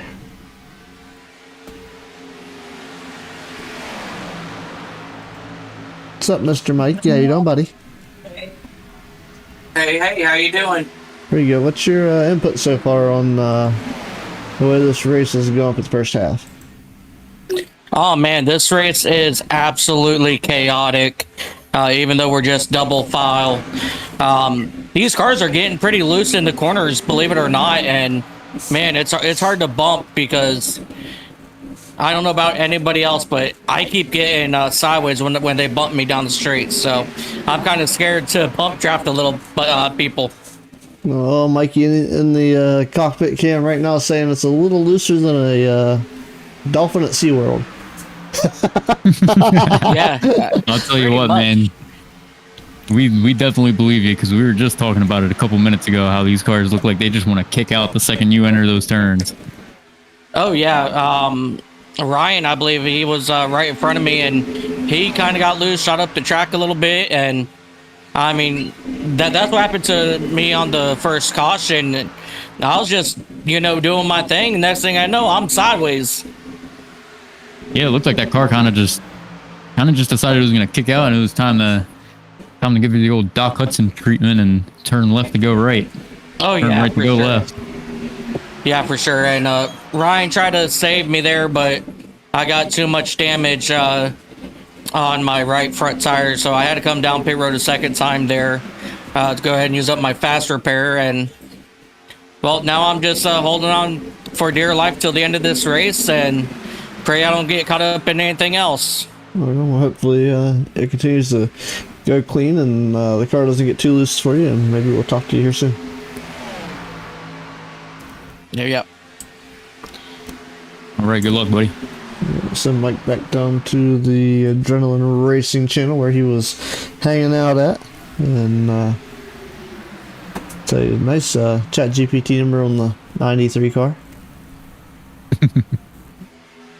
It's pretty interesting, pretty cool looking. It's got a mind of its own. Very different from a lot of the schemes we've seen a lot of these drivers run here. Robert Garcia appears to have had some trouble. I'm gonna draw that back real quick just to see what happened, maybe momentarily, when our insurance center's incorporated instant replay. Dial this back and see what's going on here. And the 13 thought he had said he crashed. I don't know what to consider a crash. He came to pit road. He's really trying to slow that car down. He locked him up for a split second there. Okay, so I guess nothing really going on there. No, but he is all out by himself. I thought he was with the pack, just hanging out in the back, a lap down. 27 laps to go. Curious if something led to him being all alone there.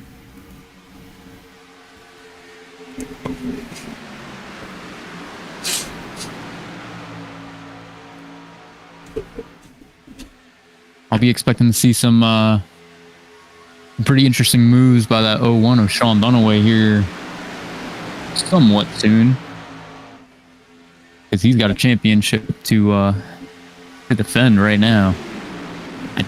I should check real quick. Our past Xfinity championship actually was Sean Dunaway, so he is the defending champ for this season. And he's got some moves to make from 6th to win this, but can be done in a pit cycle. But everybody is single file right now, which tells us that we should be getting close to the fuel strategy coming around. I mean, sometimes it's not even a pit cycle. Sometimes you just need that really good run while the leaders are fighting for 1, 2, and 3 to jump out and surprise the rest of the field. right on that last lap.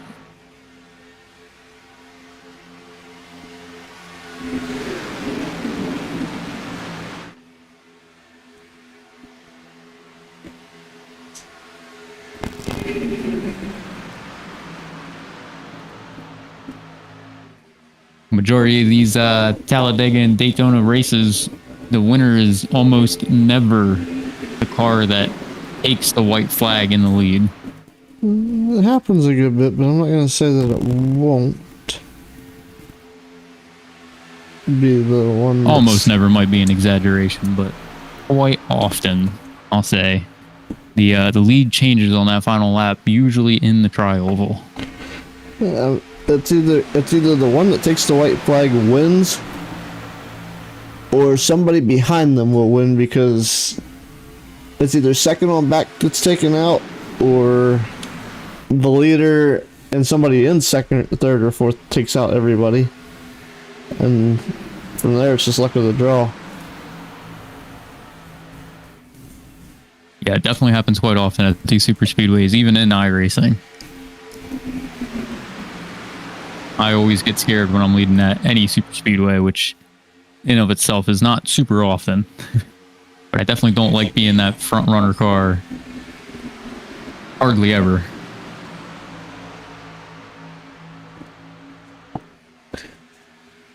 Yeah, no, it's one of those things that's hard to do, you know. It's, you get out front. We've seen Mike Taylor's come down pit road already to try to set himself up for this win, and a few other drivers making their way. Yeah, James Foster also followed suit.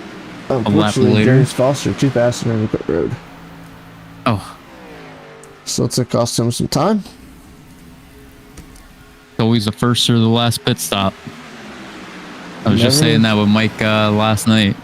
We were watching everybody super flawless on their pit stops, and then I forget who it was off the top of my head, but somebody was doing really well and got a speeding penalty on pit road, ended up having to sit there and serve that penalty during their green flag stop right at the end of the race.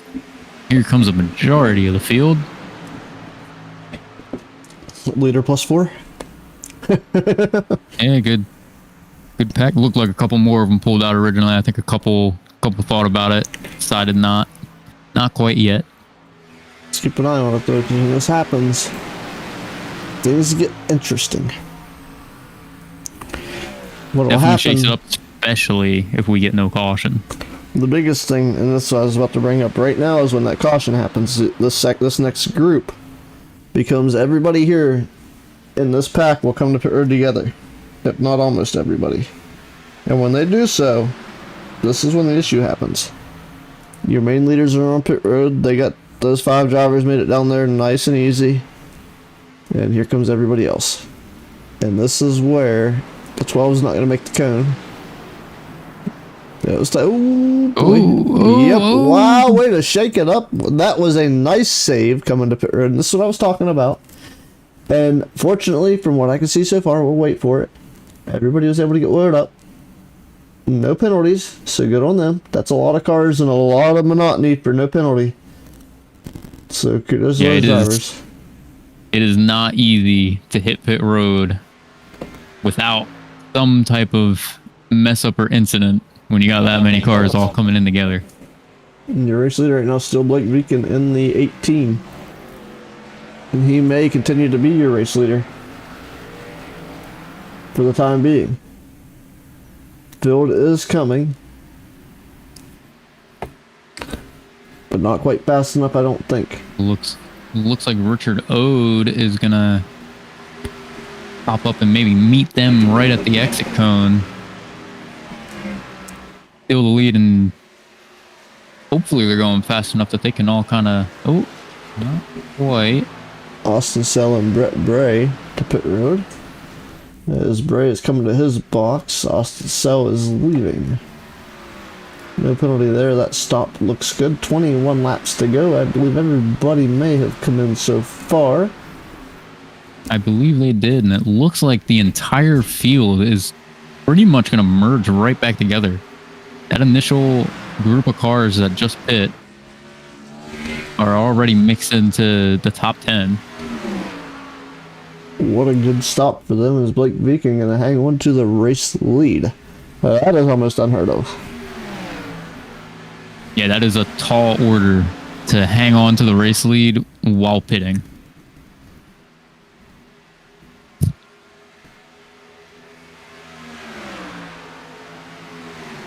That's definitely, that could be a race winning strategy right there if it holds up. It does have the 12 of Brandon Sanfilippo right on his bumper, but with That's 20 a laps curse. to go, I think their best bet is to just lock in and work together. Lock those bumpers, keep her pushing. Yeah, most definitely as they work their way through here is Barry Nelson out of pit road, so we stand corrected on that part. Maybe a couple more yet to come. He did come in with the large pack. He was one of the ones that almost got spun. Or almost spun locking him up. Couldn't tell if he had any contact there with anybody.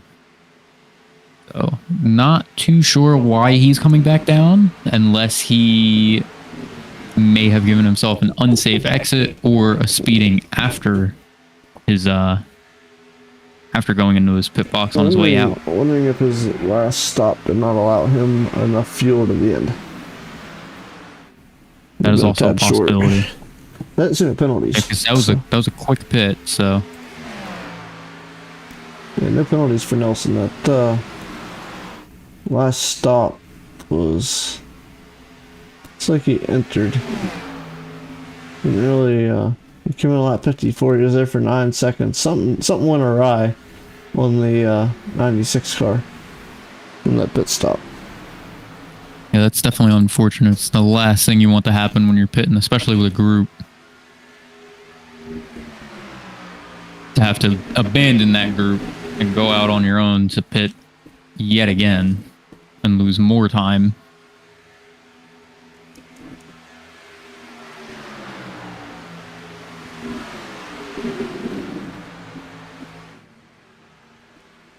Right now, the 18 and the 12 are hanging on strong by themselves out there in the lead, but I do see that pack inching ever so closer as time moves on. You know, Brandon Sanfilippo is one spot shy of the hard charger position right now, and he can only get one more position. But the driver he's competing with, Aaron Marquis, up 16 spots, where Sanfilippo's up 15 right now, running second. Get that hard charger reward, he's going to have to hope that Aaron Marquis loses a spot or two and that he's able to secure first place by the end of this race. Still a little bit of time, yet 17 laps to go. A nice little race going on behind your race leaders. Yeah, they're taking it too wide, creating two lines.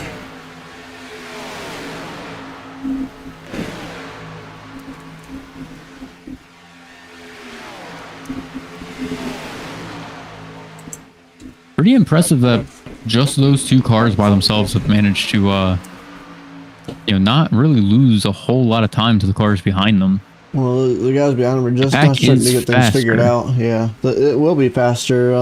Like we said earlier, the two-car Tango draft is not going to work out. And once this pack gets lined up, they're going to run over Viken and Sanfilippo.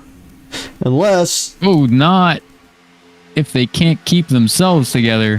What a save that was by the 41 of Aaron Marquis. You I read my thought mind. sure he was going sideways somewhere.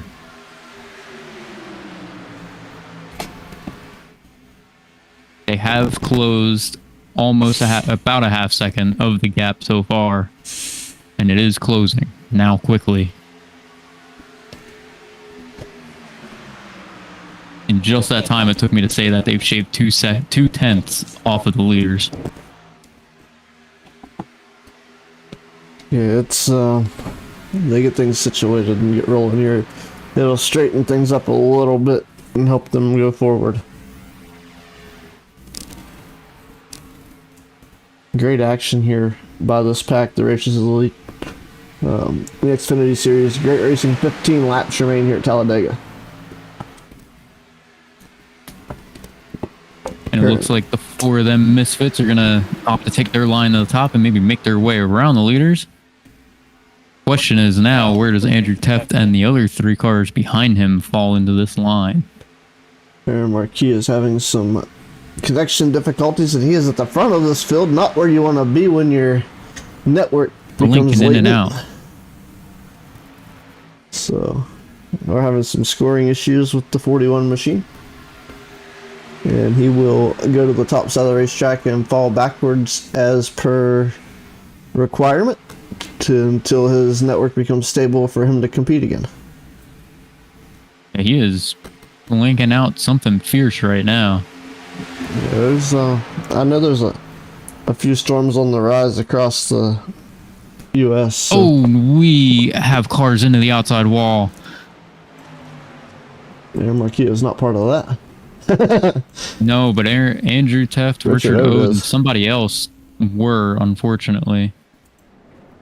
Teft looks like no worse for wear, so we'll get the. He was the one I saw damage. sideways.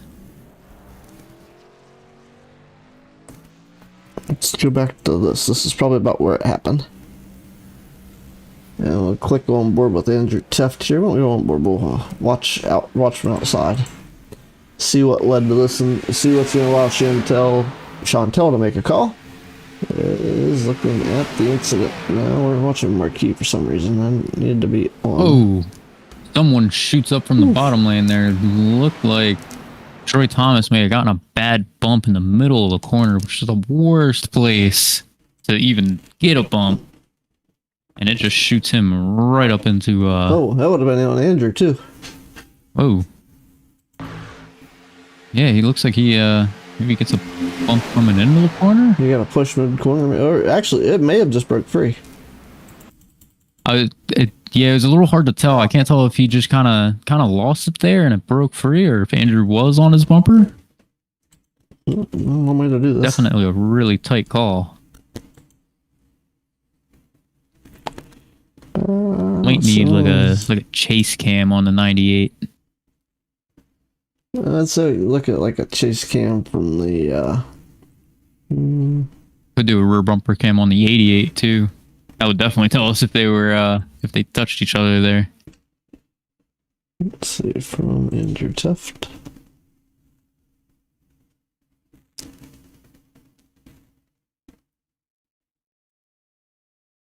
Holy crap, they were definitely close. Wow. They didn't get much closer than that. Nope.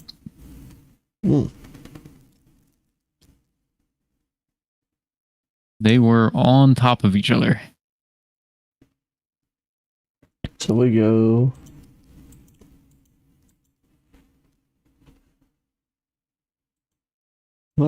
Right there. That's looking off the back of the 88, Andrew Teft.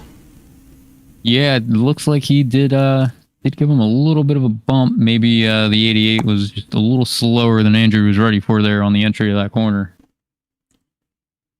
Definitely an unfortunate spot to get a bump draft from anybody. Yeah, right there, just poof. You ain't sneaking through that one. Doesn't look like Troy picked up too many issues there. It doesn't look like there was a lot of damage even on Andrew Teft's car from that situation. Except if anyone, Andrew did bump him. There's the end of the line penalty being issued to the 98. I think unfortunately Richard Ode got the worst end of that whole interaction because I do believe he got meatballed. He did. I did see a meatball come up on his ride there. Didn't take us back too far. We're not the one to green yet. Pit stops are being taking place. 12 laps to go here under caution. After this incident right here coming up with the 98 getting into the 88 of Troy Thomas. In the middle of turns 1 and 2, if I remember correctly. Maybe 3 and 4. 3 and 4. 3 and 4, yeah. So he gets a good run. Oh yeah, look at that separation there between the 98 and the 88. Yeah, and he gets a 98's going to get a crazy run coming up into the corner. He should have just tried to, I mean, yeah, it just got him loose. A little bit of contact with Ode there. That was some pretty hard. You know, Ode had quite a lot of wall contact there too. Probably caused that meatball. I don't think, unless he really hit the wall down there. He was able to keep off of it through the grass, but the splitter definitely took some damage. Yeah, I think what it was that that contact after his contact with Teft, he also gets bumped again from behind from the 88 as the 88's trying to recollect his car. So I think he got some pretty good front end damage on the side of that 98 when the 98 went sideways in front of him. Wow, I could not figure out how I wanted to say that. Fortunately, and then got shoved back into him again. Unfortunately, we still have everybody after that first wreck that we had earlier, so the majority of the field was involved in, so we're looking at some great racing coming up here. 11 laps to go. Yeah, and this is definitely where it's going to heat up.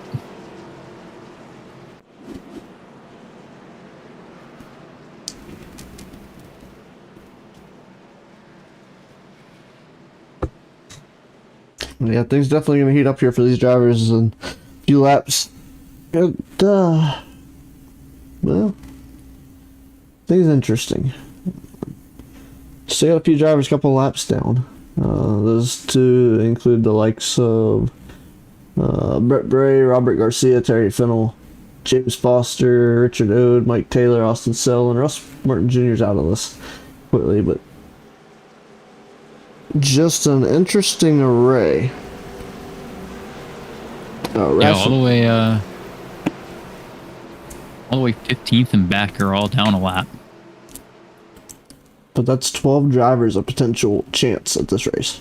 Or 14, sorry. 14, and I do believe most of I think everybody except for Fennell on the lead lap is in the chase. I could be missing somebody.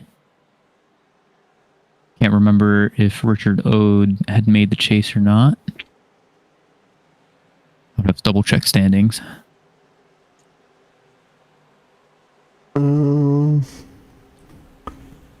Good question. I don't think he did, but that is a no. Alright,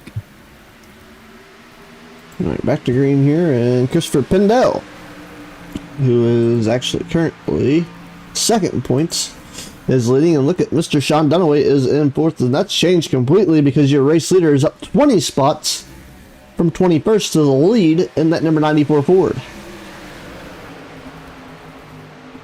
All that matters is you lead that lap on the last lap. And he's got to lead 10 more right now to do that. Or not all that matters, but the most important lap you got to lead is that last lap. And a win here for Pendell would be huge because that would definitely put him in the lead for the championship coming into our final two races after this week. I'm trying. Oh boy, it's getting a little dicey towards mid-pack, and they're in the situation where they've got to go or they're not going to be there. And the problem is if they go now, they probably won't be there, and if they don't go now and they wait any longer, they're definitely probably. Oh boy, there's Dennis Kane, the Ford, the still car going to get knocked out of the draft.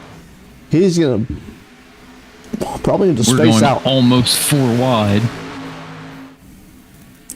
Staying 3 wide. I saw someone looking at that open gap in that 4 wide or 3 wide pack. Simply picking the outside. He's got help. It is Sean Dunaway. Does Dunaway luck into this? We're going to find out. Blake Beacon is now in the 5th spot. Was your race leader after that last round of pit stops prior to the caution.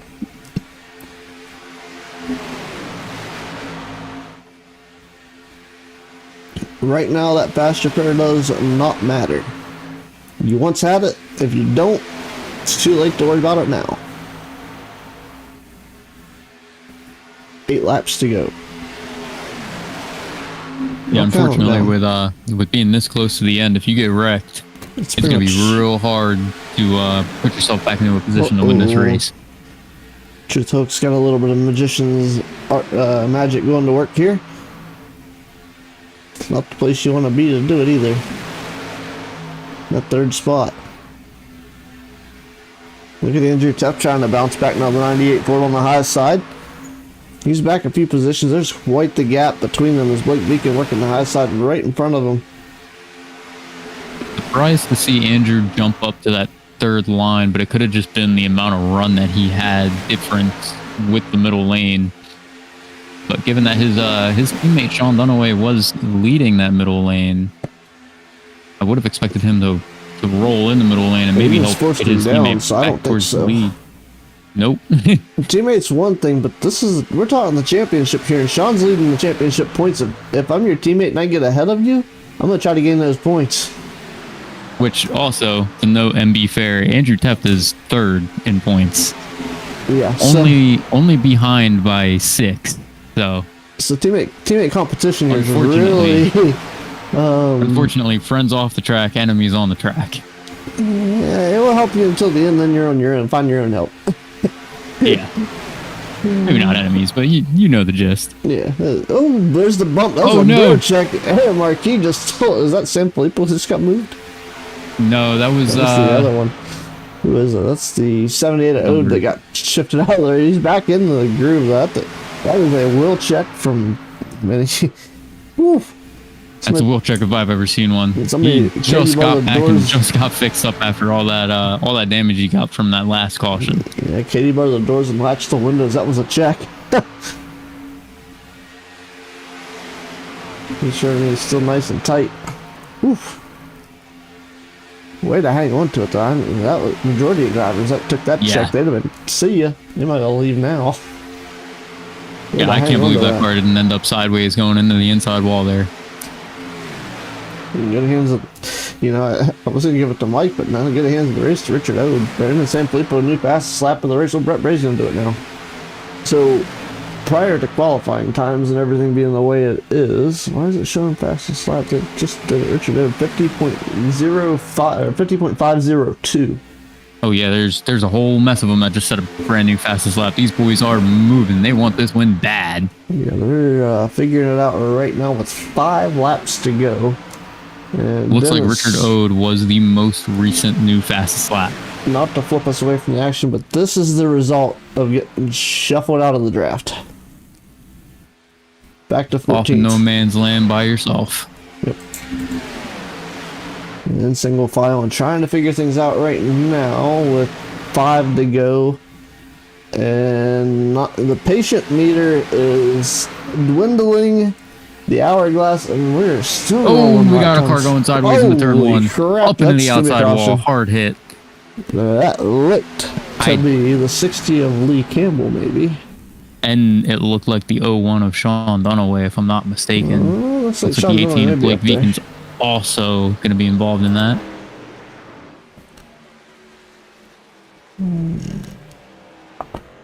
Sean Dunaway having some serious damage here. We'll look back at the yellow flag flying. It might get us right about where we want to be, maybe not. I can tell you one thing. I don't believe he used his fast repair earlier in that big wreck. And if he did not, I'm sure he is happy he didn't.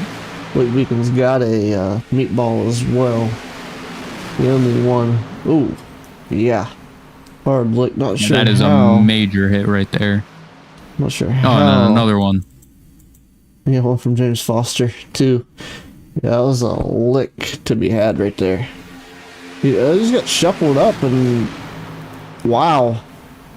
Yeah, it looked like... couldn't tell who that was right behind Sean Dunaway. Couldn't quite see the number in time. Yeah, the 36. Beacon, the 36 kind of comes Austin up as Sale. Blake Beacon comes down. It was met in the middle and... Whoop. Unfortunately, it takes Sean Dunaway and Blake Beacon with him. And James Foster just very unfortunately gets a little piece of that action.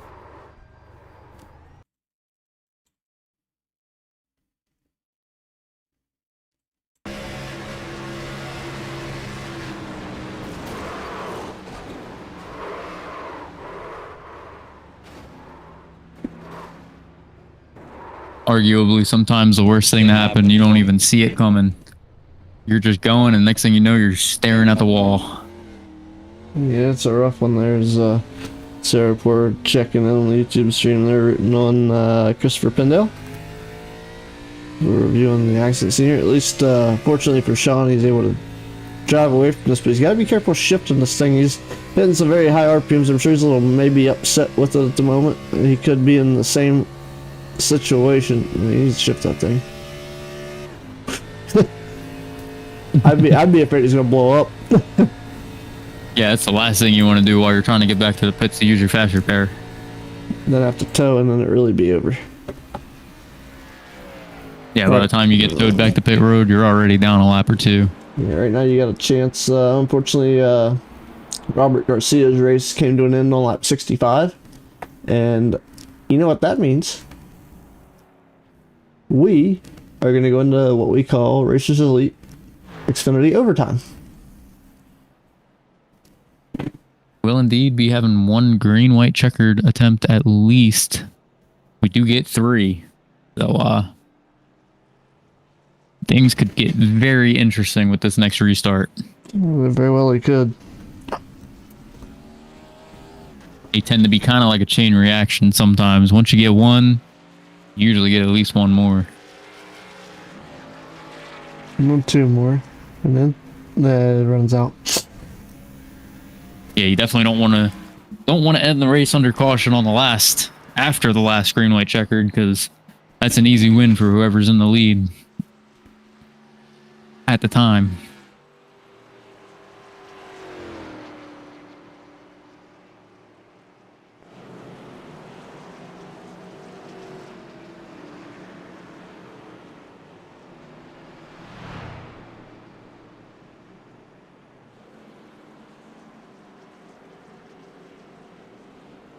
Brett Bray is going to get a lap back here. I believe he was only 1 lap down, so that's going to put 15 cars in contention for a win here tonight at Talladega. Yep, so now add to that, and we're in our 4th caution tonight during the 70 lap event.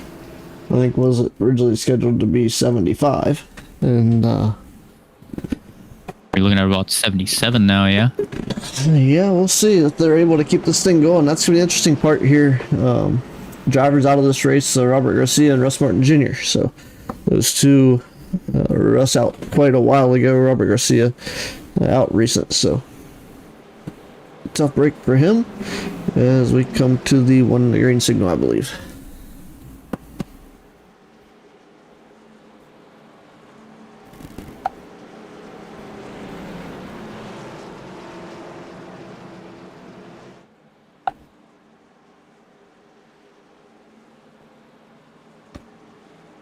Once again, I want to thank everybody for tuning in here tonight with the Racers Elite Xfinity Series. Tune in tomorrow night. We have the Cup Series. We'll be in their Chase race number 2 as well. Yeah, we take the pack Gen 4s up and take them to Chicagoland tomorrow night. And going north. Now be careful with that. It seems to be on a rather cold spell for some odd reason in this as we get ready to transition into May. Yeah, it's the thing you gotta love about the I guess that falls kind of into the Midwest, yeah? The whole area up there. Yeah, we're looking at like 30 degree temperatures over this weekend. Oh, like as a high? That's a low end. The highs are on the low, like 40s and 50s. Okay, so not terribly cold, but definitely chilly for the first few days of May. Oh, we're supposed to be dirt racing this weekend. I'm just saying.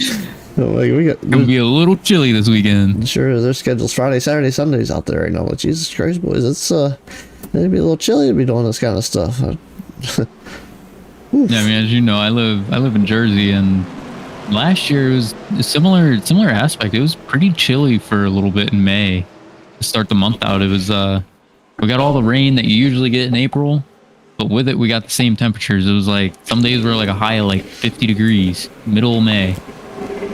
And I don't know how many of our viewers or anyone here that races has ever been to Jersey, but usually by the middle of May, you're looking at like high 70s, low 80s as your high for the day pretty often.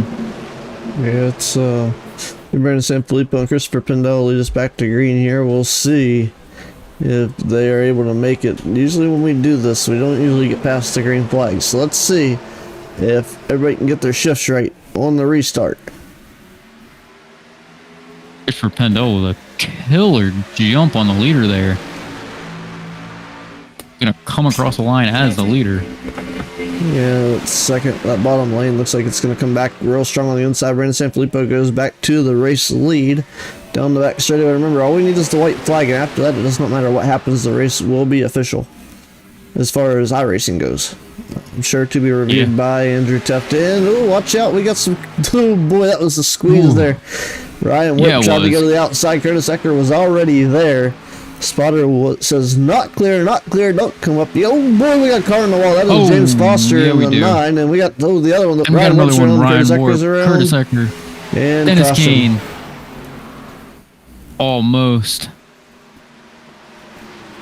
Brandon Sanfilippo's got to be banging his steering wheel right now. He could almost see that line. Almost see that white flag. We'll have to do it all over again here. Meatball flag for the 4 of Dennis Kane. I saw one for the 45 of Ryan Warp. Yeah, there's Dennis Kane, Ryan Warp, and Curtis Ecker all with meatballs. Oh, I believe... Yeah, Curtis Ecker had to use his fast repair, I believe. He had quite a bit of damage from that initial incident. He took a shot to the rear. In that race. He took a hard look. Got the car up on 2 wheels. Almost airborne. Dennis Kane, I believe, has already used his fast repair too, so his race is probably over as well. Yep, Dennis Kane is done. Curtis Ecker, I believe, maybe his night may be over, as well as probably Ryan Warp. Does not look to be very good. As just Curtis Ecker's night, I believe, done.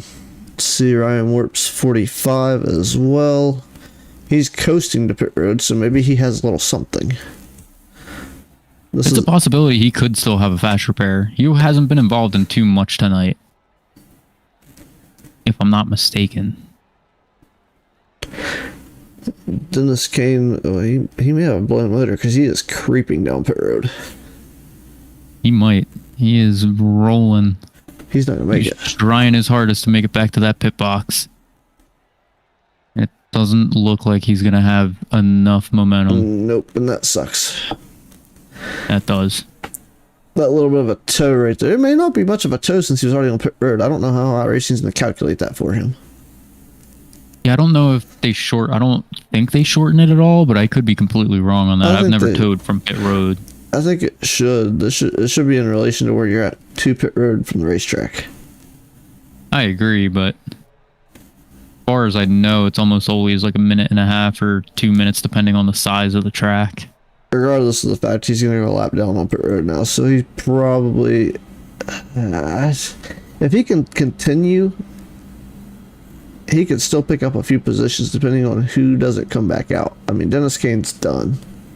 It's already behind him, so I don't think he may be able to pick up much. Dennis Kane, he's got the meatball flag still. He's done. So Sunshine is requesting a Mike Taylor view, I believe, for the wreck. Mike Taylor view? Okay. Yeah, it looks like what she's talking about. So let's see if we can get that dialed up here. I think he got to witness just about everything happen, but I don't think he... Maybe he was involved. There's definitely a few of them all involved. Let's take a look here.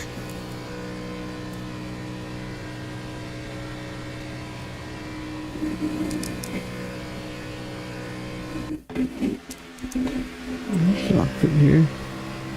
Oh yeah, he's got a bird's eye view here. There it goes. Yeah, he's got front row seats. Oh, wow! Wow! That was tight. Just barely. And he's got the lucky dog, so he gets his lap back. He is in contention for top 3 or even a win tonight. Should be now anyway. After that, he's got a rabbit's foot in his pocket or something. That I'm was telling tight. you, he's definitely gonna have to change his fire suit after this race because I definitely that was would. scary. Sure was. Brendan Sanfilippo, Truth Hoke, your front two right now.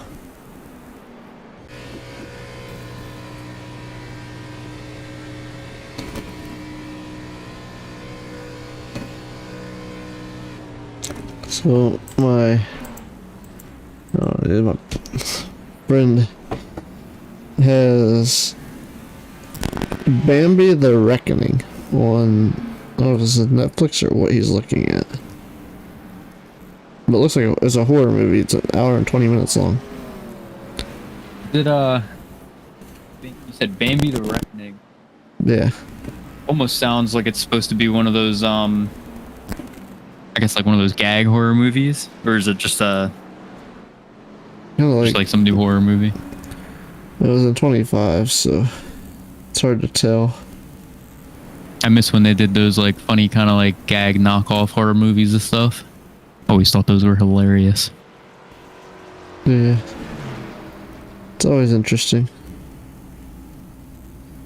That one there was about something to do with a lady that had a car wreck or something, and then they were outside of their, trying into some deer or something. The deer actually went rogue.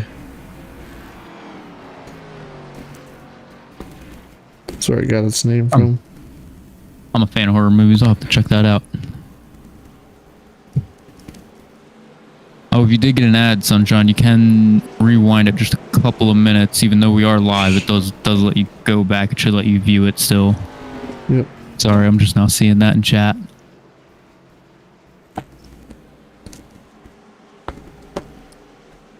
Dang it, Andrew, and your monetary funding I'm with staying. YouTube, you're ruining people's viewership. I'm just picking. If you go back about two and a half minutes is when we start our onboard view with Mike Taylor. We get the one lap to green here. And we'll try this again. Still down a lap? He was 2 laps down, I think.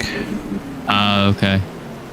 Mike Taylor. So yeah, Man, he's 2 laps down. I thought he was getting back on the lead lap. I thought he was only down 1. Well, that's only, we've only done 1 Green-White-Checkered, so he's still got a chance. Yeah, I was gonna say he still has a chance. And is he the first car lap down right now? Terry Fennell is, so he needs to do a little bit of work. James Foster Sr. Those things do shake up pretty quick, though. He will gain a All position. depends on here. which line gets moving. Yeah, he will gain a position. You're back to green, and we'll see how far we can go this time. With the 2 to go. I know Brandon Sanfilippo wants Ooh. this win bad. Truth Hoke's flickering a little bit. They're doing a little magician's magic. That could change the way the outside lane gets rolling. A win tonight for Sanfilippo will put him in a really comfortable point spot going into these last 2 races. He's currently 8th, and he's behind the leader in points by 22 points. Ray Nelson's pushing the 55 really hard here. Here comes Andrew Teff looking to the inside. Is he going to make it 3 wide? Not enough room to do so yet. But that's a long way to come back as Truth Hoke gets a little crossed up. Andrew Teff. Oh, no. Make contact. Teff sends the 6 of Bray in for a ride. We're not to the line yet. No caution yet. And there it is. Oh, wait. They went yellow-white. iRacing overrode the caution. White flag is out. Final lap of the race. That was interesting. iRacing overrode Yeah, it must itself. have hit caution just as they were hitting that final lap marker.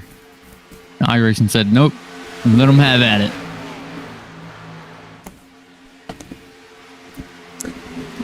Overrode. That reminds you of Ted. Oh, there's another car in the wall and Terry around. Nelson taking it 6, okay. 3 wide in the middle of the pack there. Yep, 3 wide they go. Off of 4.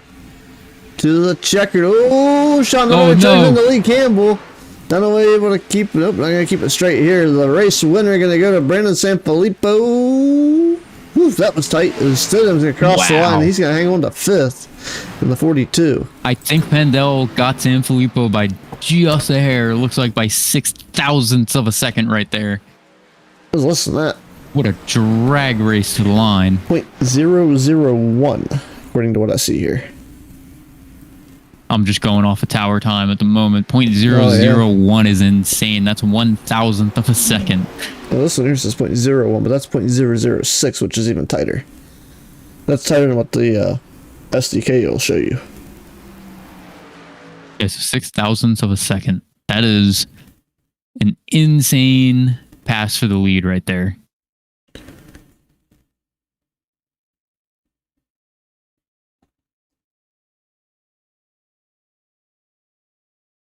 Sean Dunaway going to come up ace. That's a tough finish there. Unfortunately, Dunaway got caught in that mess when they were 3 wide, and him and Barry Nelson both ended up into the wall. Because I hit Stidham, took on the inside down there. That's a lick. Yeah, that's a hard hit right there. He's got almost 3 of his wheels up in the air. Pretty much, and one of them dug in the ground.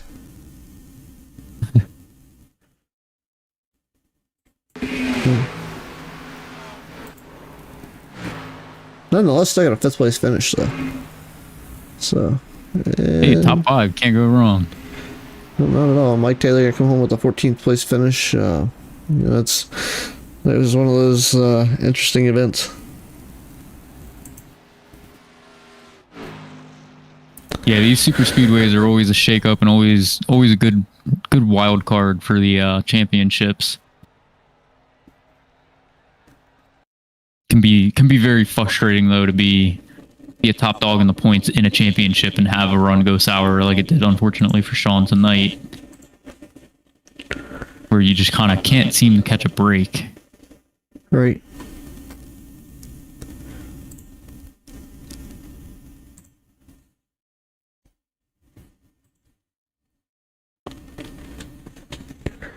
You get things situated here. Alrighty. Let's take a look at our top 3 drivers for our interviews tonight. Going to be 3rd place, Aaron Markey on the 41. And that Misfits Lounge is freaking huge. Holy wow. Yeah, they had quite a few drivers there tonight. And then I think a couple of extras joined in on the chat to kind of hang out and have some company for the race. Yeah, no kidding. Well, congratulations to the 41, Aaron Marquis, coming from the 22nd starting spot, which is hey, how you pretty guys much doing? tail of the field, all the way to a podium 3rd place finish in the 41. Tell us about that race, brother. It was wild. Yeah, it definitely was a lot. I was just trying to help my teammates because I'm not a regular in this series, but coming from the Gen 4 series, just trying to help the teammates out best I can. It was a crazy first, like in the beginning of the stage there, it's just people were racing hard and I wasn't expecting that at first. So I stayed back and that was my strategy all the way to the end. Just stay back. And then I think 25 laps left, I started to push my way to the front, push my teammates up front, and somehow, some way ended up with a 3rd place finish. I don't know what happened there at the end of the line, but yeah. It was there was a lot of great racing going on and some tight battles to get to this part of the race, and pretty much in overtime you're able to squeak out a good 3rd place finish. Josh, any questions for Aaron tonight? I don't think so. But nonetheless, fantastic driving, great job tonight, and congrats on a P3. Thank you. All right, Aaron. Anybody like to help you pick up a 3rd place finish tonight?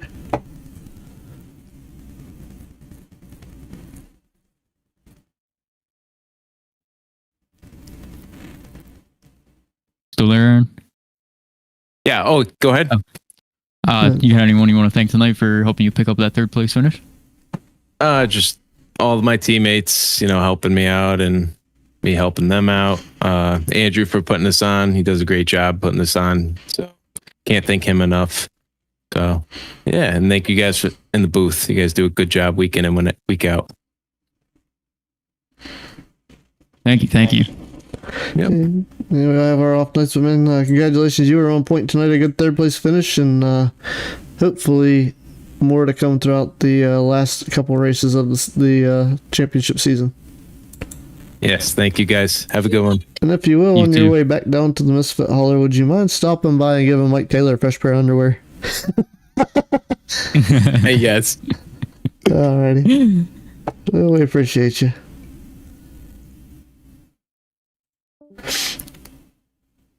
Alrighty, so we'll look now to second place now, which is going to be, unfortunate in his perspective, Brandon Sanfilippo picking up the runner-up spot in the number 12. Brandon, great run. Fantastic from 17th to 2nd, and a stellar performance for the number 12 Chevrolet. Hey, appreciate it, guys. Yeah, it just a crapshoot. I feel like I just had some bad luck in the beginning. Took some damage on a caution lap, and then got caught up in some other stuff, and then got up to the front. Didn't get in a line. Dropped back. Got up to the front again. Got hung out to dry by Blake there. Noted. Just joking. I mean, it's just part of it. But then drop back, and then I guess pits. Blake and I both just had a quick pit, so then we were up front there, and then that helped me kind of stay up there through the chaos and got through it and came out on top, fortunately.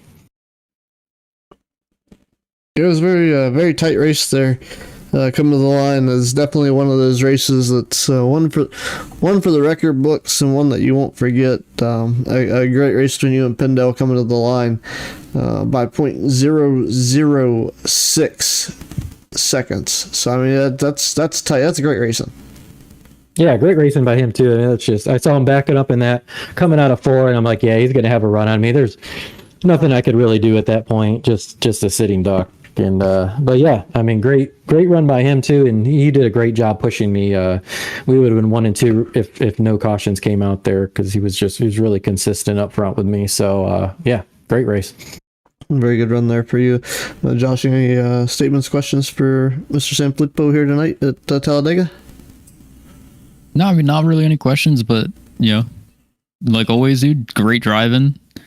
Killer job tonight. Drove through the field quite a few times. So congrats on a P2, and I wish you luck in the rest of the championship season. All right, appreciate it. You got anybody you'd like to thank help you pick up a runner-up position here tonight in a fantastic battle to the end? Sure. You guys obviously putting on the show in the booth. Always fun to go back and watch that for everybody who's tuning in. Hold on. Us putting on a show in the booth. You guys are the ones putting on the show. We're just talking about it. you guys are making what? Hey, the talking goes a long way too now. Gotta have good commentating. It's appreciated. And all the drivers tonight. This Wednesday group is a fun group to race with. So shout out to them. Shout out to Andrew for putting on the league and what he does behind the scenes there. Shout out to everybody who tunes into these races, my parents, my fiance, cousin John, cousin Sean, Aunt Frostine, the Carosa family, Shoe Flows, Mr. Penguin. I got a lot of people that tune into these quite a bit, so appreciate you guys. Hopefully we could put on a good show for you, and that's really the number one goal regardless. So yeah, just appreciate it, guys. We hope they enjoy being here as much as we do, and look forward to hopefully seeing you back here in the booth before the season comes to a close. All right, thank you. Brendan Sanfilippo picking up the second place finish, our hard charger, and our race winner tonight, the number 94 Ford. It's Christopher Pendle, and Josh is done with him now.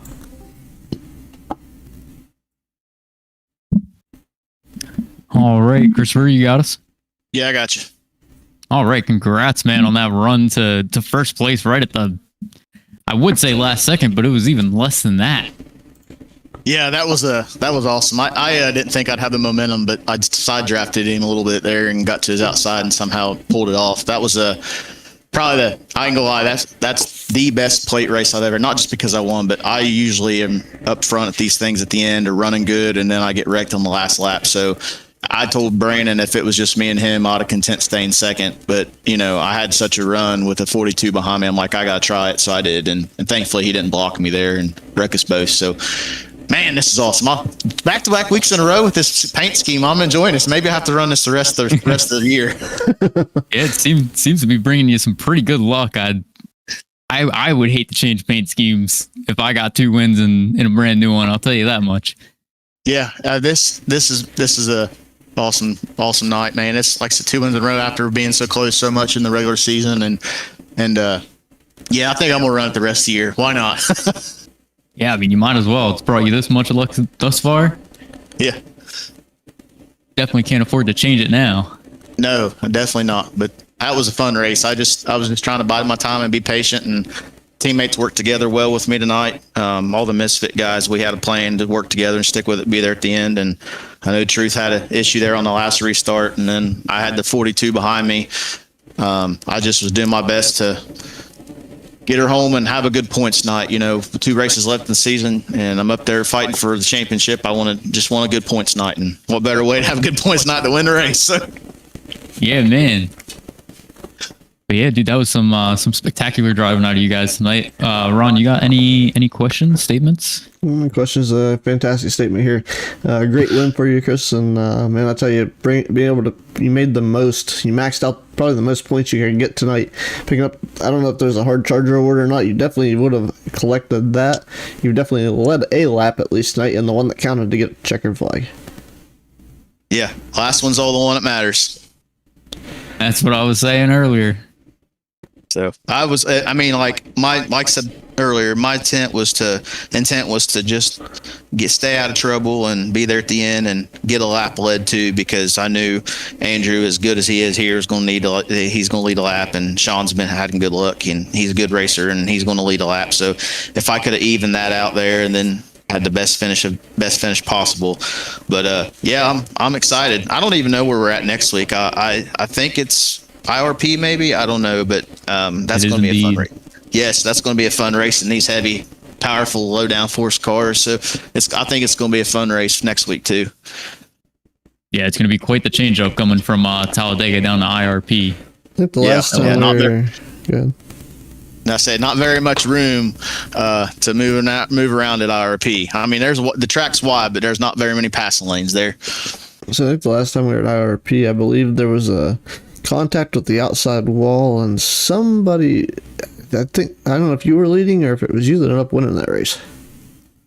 IRP, I think I finished second to Luttrell. Yeah, I think Luttrell took it from you because you bounced off the outside wall. Yeah, he got there at the end. But yeah, I love RP. It's a fun track, man. It's just the rhythm, patient. Just be patient. Don't burn your stuff up, and I think we'll be fine. Yeah, it was another one of those last lap pass tracks. That was a fantastic race. I believe it was Xfinity's too. You can make it work on the bottom on fresh tires, but if you're down there too long, it's going to burn them up. So you got to make the pass quick if you're down there. Heck yeah. Well, we look forward to Chicagoland tomorrow night with the Gen 4s, but congrats on the race win. Anybody you'd like to thank help you pick up the race win here tonight? Thank Andrew for running this league, man. I like I say every week, I enjoy racing with these guys. It's a fun group to race with. Thank my teammates over at Misfit for being there with us and working together at the end. Thank everybody for racing, everybody broadcasting, watching. And thank you guys for doing this every week, taking your time to do it. We appreciate it. I know I'm one of the few that one of the guys that likes to go back and watch it because I'm about ready to eat my dinner and watch that race. So, but yeah, thank you everybody for tuning in and keep tuning in, and hopefully we'll go get them again next week. Okay, congratulations on the win once again, and hopefully send the most of maybe got a couple races left. Hopefully we'll see you again here on the podium and a chance at the championship where it's over. I appreciate it, guys. Thank you. No problem, man. Have a good night. You as well. Alrighty, Christopher Pendle picking up the race win.